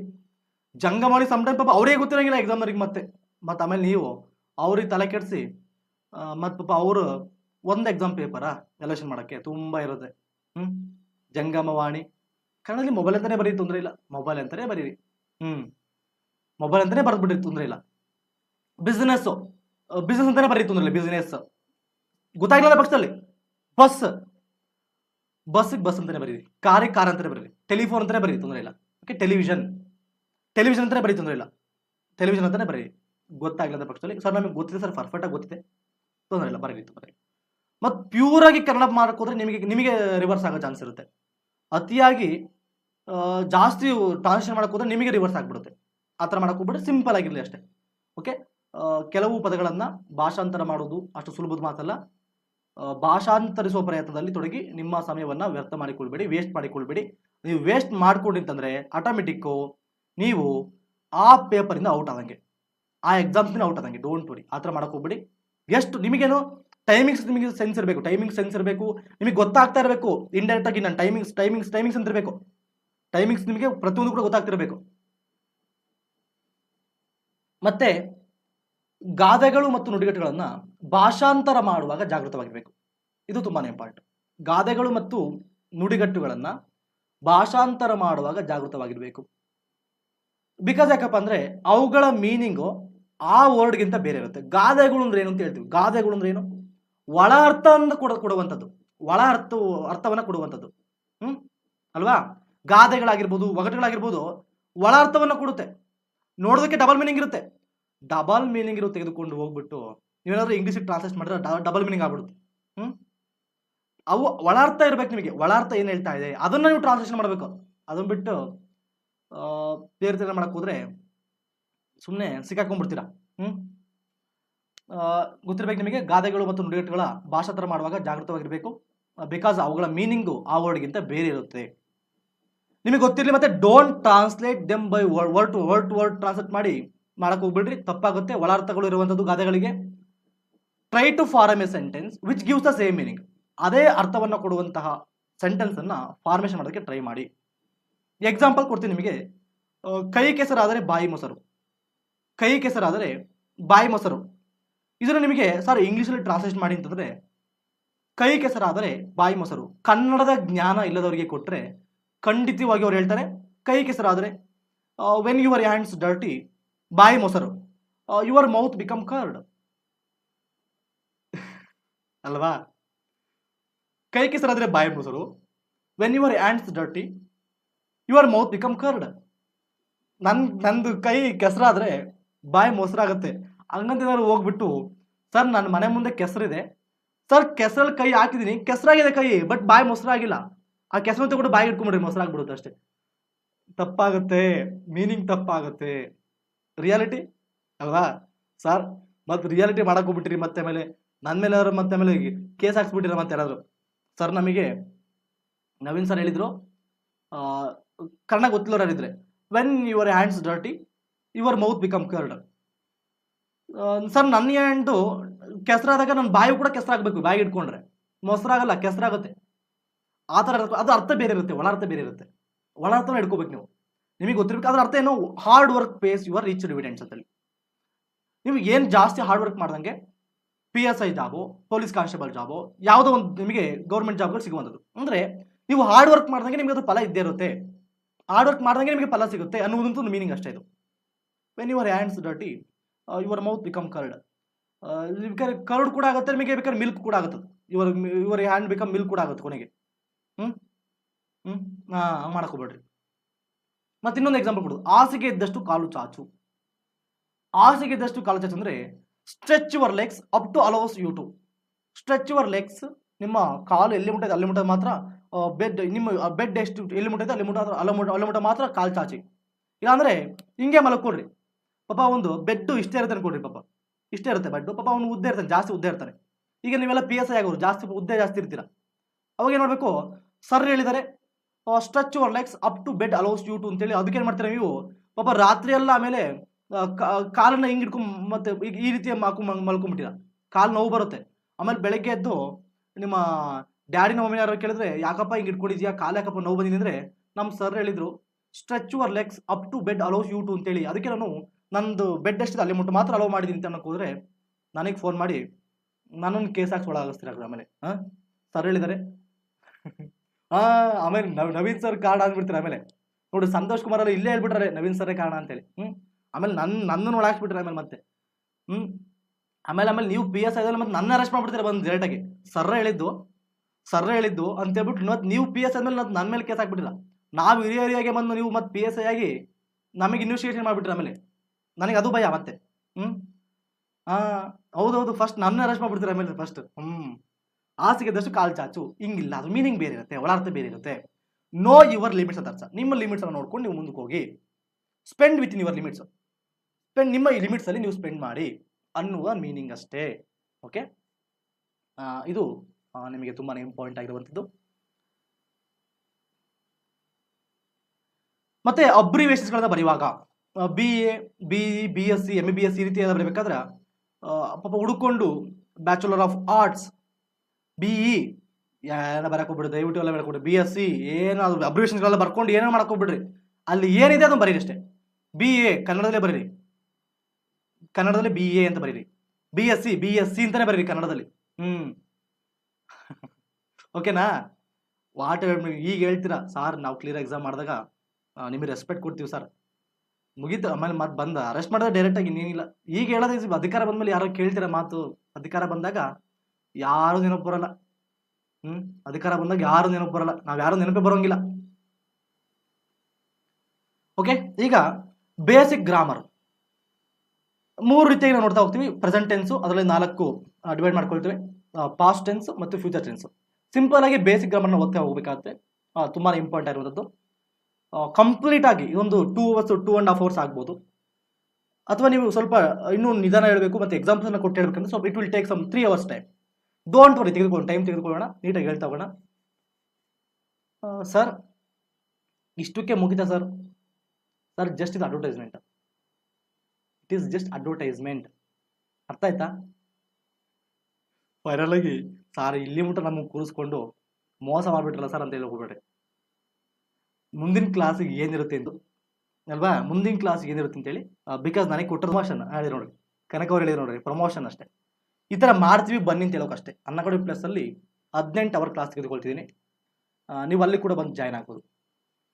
ಸರ್ ನನಗೆ ಜಾಯ್ನ್ ಆಗೋದಿಲ್ಲ, ನಾನು ತುಂಬಾ ಬಡವ ಅಂತಿದ್ರೆ ದಯವಿಟ್ಟು ನನ್ನ ಕಾಂಟ್ಯಾಕ್ಟ್ ಮಾಡಿ ಟೆಲಿಗ್ರಾಮ್ ಗ್ರೂಪಲ್ಲಿ. ನನಗೆ ನನ್ನ ಕಡೆಯಿಂದ ಯಾವ ರೀತಿ ಹೆಲ್ಪ್ ಮಾಡಬೇಕು ಖಂಡಿತವಾಗಿ ಮಾಡ್ಕೊಡ್ತೀನಿ. ಬಿಕಾಸ್ ಎಜುಕೇಷನ್ ಅಂತದ್ದು ಯಾರಿಗೂ ಮಿಸ್ ಆಗಬಾರ್ದು, ಎಲ್ಲರಿಗೂ ಕೂಡ ಸಿಗಬೇಕು.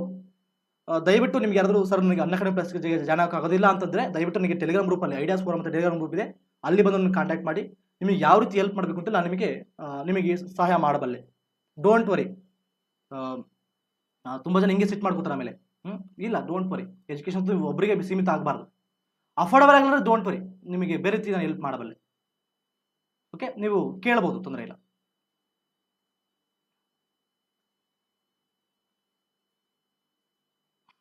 ಈಗ ಅರ್ಥ ಆಯ್ತಾ ಎಲ್ಲರಿಗೂ? ಅರ್ಥ ಆಯ್ತಾ? ಇಷ್ಟು ಬೇಸಿಕ್ ಥಿಂಗ್ಸು. ನಿಮಗೆ ನೆಕ್ಸ್ಟು 8ರಿಂದ ಕ್ಲಾಸ್ ಸ್ಟಾರ್ಟ್ ಆಗುತ್ತೆ. ಅಲ್ಲಿ ನಿಮಗೆ ಕಂಪ್ಲೀಟ್ ಆಗಿ ಗ್ರಾಮರ್ನ ಹೇಳ್ಕೊಡ್ತೀನಿ. ಯಾವ ರೀತಿ ಈಸ್ನ ಎಲ್ಲಿ ಬಳಸಬೇಕು, ವಾಸನ ಎಲ್ಲಿ ಬಳಸಬೇಕು, ವರ್ನ ಎಲ್ಲಿ ಬಳಸಬೇಕು. ಈಗ ಮತ್ತೆ ನಿಮಗೆ ಪ್ರಾಕ್ಟೀಸ್ ಮಾಡಿಸ್ಬೇಕು. ಮುಖ್ಯ ಉದ್ದೇಶ ಏನು ಗೊತ್ತಾ? ಇಲ್ಲಿ ಇದ್ದಾಗ ಇಲ್ಲಿ ನಿಮಗೆ 106 ಜನ ಲೈವಲ್ಲಿ ಇರ್ತೀರ. ಒಂದು ಇದನ್ನು ಕೊಟ್ಟು ಟ್ರಾನ್ಸ್ಲೇಷನ್ ಮಾಡಿ ಅಂತ ಕೊಟ್ಟಾಗ ಎಲ್ಲರೂ ನಿಮಗೆ ಕೊಡ್ತೀರಿ, ಎಲ್ಲವನ್ನೂ ವ್ಯಾಲ್ಯೂಷನ್ ಮಾಡೋಕ್ಕಾಗಲ್ಲ. ನನಗೆ ಎಲ್ಲವನ್ನೂ ಕೂಡ ನೋಡೋಕ್ಕಾಗಲ್ಲ, ಎಲ್ಲವನ್ನೂ ಮಾಡೋಕ್ಕಾಗಲ್ಲ. ಅದಕ್ಕೆ ಏನು ಮಾಡ್ತೀನಿ, ಪ್ಲಸ್ ಅದರಲ್ಲಿ ಲಿಮಿಟೆಡ್ ಇರುತ್ತೆ. ಅಲ್ಲೇನು ಮಾಡೋದು, ಪ್ರತಿಯೊಬ್ಬರದ್ದು ಕೂಡ ಸ್ಲೈಡನ್ನು ಹಾಕಿ ತೋರಿಸ್ಬೋದು, ನೀವೇನು ತಪ್ಪು ಮಾಡಿದ್ದೀರಾ ಅಂತೇಳಿ. ಆ ಥರ ಅವಕಾಶ ನಮಗೆ ಇರುತ್ತೆ. Okay, don't worry. ನೀವಲ್ಲೂ ಕೂಡ ಬಂದು ಉಪಯೋಗನ ಪಡೆದುಕೊಳ್ಳಿ. ತುಂಬ ಅಫೋರ್ಡಬಲ್ ಇದೆ ನೋಡ್ರಿ. ಇಲ್ಲಿ 8ಕ್ಕೆ ಸ್ಟಾರ್ಟ್ ಆಗ್ತದೆ. Starting from 8 June. ನಾನು ಟ್ರಾನ್ಸ್ಲೇಷನ್ ಮತ್ತು ಪ್ರೆಸ್ ರೈಟಿಂಗ್ ಮಾಡ್ತೀನಿ. ರಾಜಗೋಪಾಲ್ ಸರು, ವೆಂಕಟೇಶ್ ಸರು, ನಿಂಗರಾಜ್ ಸುಳ್ಳಳ್ಳಿ ಸರು, ಸಂಜಯ್ ಕುಮಾರ್ HP ಇವರು ಸೈನ್ಸ್ ಅನ್ನು ತುಂಬ ಚೆನ್ನಾಗಿ ಹೇಳ್ತಾರೆ, ಬೇಕು ನೋಡಿ. ಮತ್ತು ಪ್ರಿಯಾಂಕಾ ಮೇಡಮ್ ಇವರು GK ತುಂಬ ಚೆನ್ನಾಗಿ ಹೇಳ್ತಾರೆ. ನವೀನ್ ಪ್ರಸಾದ್ ಸರ್ ಅವರು ಕೂಡ ಮೆಂಟಲಿಟಿನ ತುಂಬ ಚೆನ್ನಾಗಿ ನಿಮಗೆ ಹೇಳ್ಕೊಡ್ತಾರೆ. ರವಿ ಕುರುಶೆಟ್ಟಿ ಸರ್ ಇವರು ಜಿಯೋಗ್ರಫಿನ ಮಾಡ್ಕೊಡ್ತಾರೆ. ರಾಜಗೋಪಾಲ್ ಸರ್ ಹಿಸ್ಟ್ರಿಯನ್ನು ಮಾಡ್ಕೊಡ್ತಾರೆ ನಿಮಗೆ. ಓಕೆ, ವೆಂಕಟೇಶ್ ಸರ್ ನಿಮಗೆ ಕರೆಂಟ್ ಅಫೇರ್ಸ್ ಮಾಡ್ಕೊಡ್ತಾರೆ. ನಿಂಗರಾಜ್ ಸುಳ್ಳಳ್ಳಿ ಸರ್ ಇವರು ನಿಮಗೆ ಪೊಲಿಟಿ ಮಾಡ್ಕೊಡ್ತಾರೆ. ಓಕೆ, ಎನಿ ಡೌಟ್ ಇದ್ರೆ ಕೇಳ್ಬೋದು. ಎನಿ ಡೌಟ್ ನೋಡ್ರಿ, ನಿಮಗೆ ಈ ರೀತಿ ಎಕ್ಸಾಂಪಲ್ಗಳನ್ನ ಕೊಡ್ತೀನಿ, ನಿಮ್ಗೆ ಟೈಮ್ ಕೊಡ್ತೀನಿ, ನೀವು ಮಾಡಬೇಕು. ಇದು ಪ್ರೆಸ್ ರೈಟಿಂಗ್ದು. ಎಕ್ಸಾಮ್ಸಲ್ಲಿ ಕೇಳಿರೋ ಪ್ರಶ್ನೆಗಳನ್ನ ಕೇಳ್ಬಿಟ್ಟು ನಿಮಗೆ ಪ್ರಾಕ್ಟೀಸ್ ಮಾಡಿಸ್ತೀನಿ. ಮತ್ತೆ ಹಲವಾರು ಎಕ್ಸಾಂಪಲ್ಸ್ಗಳನ್ನ ಕೊಡ್ತೀನಿ ನಿಮಗೆ. ಒಂದು 20-30 ಎಕ್ಸಾಂಪಲ್ಗಳನ್ನ ಮಾಡ್ಬಿಡೋಣ. ಓಕೆನಾ? ಸ್ವಲ್ಪ ನನಗೆ ಒಂದ್ಸತಿ ಟೆಲಿಗ್ರಾಮಲ್ಲಿ ಮೆಸೇಜ್ ಹಾಕಿ. ಇಲ್ಲ, ಆ್ಯಕ್ಚುಲಿ ನನಗೆ ಫ್ರೀ ಕ್ಲಾಸ್ ಕೊಡೋದು 5 ಕ್ಲಾಸ್ ಕೊಡ್ತಾರೆ ಅಷ್ಟೇ. ನನಗೆ ಫ್ರೀ ಕ್ಲಾಸ್ ಕೊಟ್ಟಿರೋದು 1 ಮಂತಿಗೆ 5 ಕ್ಲಾಸ್ ಮಾತ್ರ. 5 ಗಂಟೆ ನನಗೆ ಫ್ರೀ ಕ್ಲಾಸ್ ಕೊಡೋದು. ಈ ಕ್ಲಾಸಲ್ಲಿ ನಾನು ಏನು ಹೇಳ್ತಾ ಇದ್ದೀನಿ ಆ್ಯಕ್ಚುಲಿ. ಆದ್ದರಿಂದ ನಾನು ತೆಗೆದುಕೊಳ್ಳೋದು ಕೇವಲ 5 ಕ್ಲಾಸ್, ಕಡಿಮೆ ಅವಸ್ಥೆ ತೆಗೆದುಕೊಳ್ಳೋದು. ಬಿಕಾಸ್ ಕೊಡೋದೇ 5 ಗಂಟೆ ನಮಗೆ. ಅದರಿಂದ ಈಗ 1 ಗಂಟೆ ಮುಗೀತು, ಇನ್ನು 4 ಕ್ಲಾಸ್ ಇದೆ. ಅದರಲ್ಲಿ ಏನು ಮಾಡ್ಕೊಡ್ಬೋದು ನಾನು? ಏನು ಮಾಡೋಕ್ಕಾಗಲ್ಲ, ಕಷ್ಟ ಆಗುತ್ತಲ್ವಾ? Thank you. ನಿಮ್ಮದು ಇದು ಸಿಕ್ಕಿದೆಯಾ? NCERT ಸಿರೀಸ್ ಎಲ್ಲ ಸಿಕ್ಕಿದೆಯಲ್ಲ ನಿಮಗೆ? NCERT 6, 7, 8, 9, 10 ಕೇಳಿದ್ದೀರಾ? NCERT ಕ್ಲಾಸ್ಗಳನ್ನ ಕೇಳಿದ್ದೀರಾ?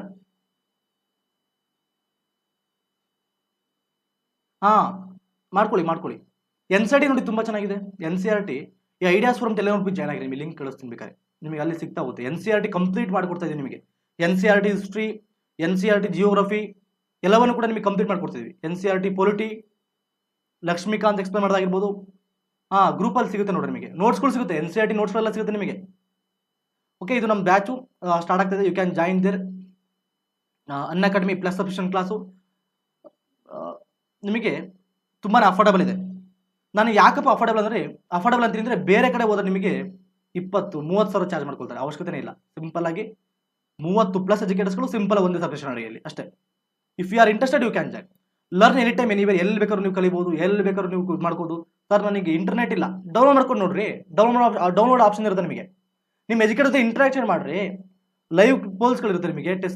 ಟೆಸ್ಟ್ ಮಾಡುವಾಗ ಡೌಟ್ ಯಾವ ಬೇಕಾದ್ರೂ ಡೌಟ್ಗಳನ್ನ ಕೇಳ್ಬೋದು. ಲೈವ್ ಟೆಸ್ಟ್ಗಳಿರುತ್ತೆ. PDF ಸಿಗುತ್ತೆ ಪ್ರತಿಯೊಂದು ಕೂಡ ನಿಮಗೆ. ತುಂಬ ಅಫೋರ್ಡಬಲ್ ಇದೆ. ನೋಡಿರಿ, 6 ಮಂತಿಗೆ 5600 ನಿಮಗೆ. ರೆಫರ್ ಕೂಡ ಯೂಸ್ ಮಾಡ್ಕೊಂಡ್ರೆ ಮತ್ತೆ ಜಾಸ್ತಿ ಡಿಸ್ಕೌಂಟ್ ಸಿಗುತ್ತೆ ನಿಮಗೆ. 10% ಡಿಸ್ಕೌಂಟ್ ಇರುತ್ತೆ. ತುಂಬ ಅಫೋರ್ಡಬಲ್ ಇದೆ ನೋಡಿರಿ, ತುಂಬ ಅಫೋರ್ಡಬಲ್ ಇದೆ. You can join. ನಾವು ನಿಮಗೆ ಹೇಳ್ತೀವಿ ಅಂತಂದ್ರೆ ನಿಮಗೆ ತುಂಬ ಬೆನಿಫಿಟ್ ಇರುತ್ತೆ ಅಂತೇಳಿ. ಬೇಕಾದ್ರೆ ಯಾರಾದರೂ ಪ್ಲಸ್ಸಲ್ಲಿ ಇದ್ರೆ ಕೇಳಿರಿ. ಪ್ಲಸ್ ಸ್ಟೂಡೆಂಟ್ಸ್ಗಳು ತುಂಬ ಜನ ಇದ್ದಾರೆ ಇಲ್ಲಿ. ಅವ್ರನ್ನ ಕೇಳಿರಿ ಪ್ಲಸ್ ಹೇಗಿರುತ್ತೆ ಕ್ಲಾಸ್ಗಳಂತೇಳಿ. ನನ್ನ ಹಿಸ್ಟ್ರಿ ಕ್ಲಾಸ್ಗಳನ್ನ ಕೇಳಿ. 300 ಗಂಟೆ ಕ್ಲಾಸು, 300 ಅವರ್ಸ್ ಕ್ಲಾಸು, 300 ಗಂಟೆ ಹಿಸ್ಟ್ರಿ ಕ್ಲಾಸ್ಗಳು. Just think about that. ಹೇಗೆ ಎಷ್ಟು ಡೀಪಾಗಿ ಇಳಿರ್ಬೋದು ಅಂತೇಳಿ. ಯೋಚನೆ ಮಾಡಕ್ಕೆ ಹೋಗ್ಬೇಡ್ರಿ. ಸುಮ್ಮನೆ ಅಲ್ಲಿ ಓದ್ದೆ ಇಲ್ಲಿ ಓದ್ದೆ ಅನ್ನೋದಕ್ಕಿಂತ ಒಂದು ಕಡೆ ಪರ್ಫೆಕ್ಟಾಗಿ ಕುತ್ಕೊಂಡು ಕಲಿತಾ ಹೋಗ್ರಿ ಅಷ್ಟೇ. ಓಕೆ, ಈ ರೀತಿ ನವೀನ TR0256 ಇದನ್ನು ರೆಫರ್ ಕೊಡಿ, ಯೂಸ್ ಮಾಡ್ಕೊಂಡು ಜಾಯ್ನ್ ಆಗ್ಬೋದು. ನಿಮಗೆ ಬೇರೆ ಬೇರೆ ಪೇಮೆಂಟ್ ಆಪ್ಷನ್ ಕೂಡ ಇದೆ. ನಿಮಗೆ ಡೆಬಿಟ್ ಕಾರ್ಡ್ ಮುಖಾಂತರ ಪೇ ಮಾಡ್ಬೋದು, HDFC ಬ್ಯಾಂಕ್ ಇದ್ರೆ, ಮತ್ತೆ ಪೇಮೆಂಟ್ ಕ್ರೆಡಿಟ್ ಕಾರ್ಡ್ ಮುಖಾಂತರ ಕೂಡ ಮಾಡ್ಬೋದು. EMI ಆಪ್ಷನ್ ಕೂಡ ಇದೆ ನಿಮಗೆ. ಓಕೆ, ಇದು ನಮ್ಮ ಟೆಲಿಗ್ರಾಮ್ ಗ್ರೂಪ್ ನೋಡ್ರಿ, ideas forum Telegram group link. ಇದನ್ನು ರೆಫರ್ ಕೊಡು, ನವೀನ TR01256. ಮಾಡ್ಬೋದು. ಬಟ್ ಈಗ ಚಂದ್ರಶೇಖರ್ ಅವರೇ, ಈಗ HDFC ಬ್ಯಾಂಕಿಗೆ ಮಾತ್ರ ಅವಕಾಶ ಕೊಟ್ಟಿದ್ದಾರೆ, ಬೇರೆ ಬ್ಯಾಂಕ್ಗಳಿಗೆ ಕಳಿಸಿದ್ದೇವೆ, ಅವರು ಒಪ್ಕೋಬೇಕು. ಓಕೆನಾ, ಅವ್ರು ಒಪ್ಕೊಂಡ್ರೆ ನಂತರ ಆಗುತ್ತೆ. ನಿಮಗೆ ಈಗ ಸದ್ಯಕ್ಕೆ EMI ಆಪ್ಷನ್ ಮುಖಾಂತರ HDFC ಬ್ಯಾಂಕ್ ಮುಖಾಂತರ ಇದೆ ನೋಡಿ, ಡೆಬಿಟ್ ಕಾರ್ಡ್. ಯಾವುದು ಪ್ಲಸ್ ಕ್ಲಾಸಾ ಗ್ರೂಪ್ ಇದೆ ನೋಡ್ರಿ, ಐಡಿಯಾಸ್ ಫೋರಮ್ ಗ್ರೂಪ್ ಇದೆ ನೋಡ್ರಿ.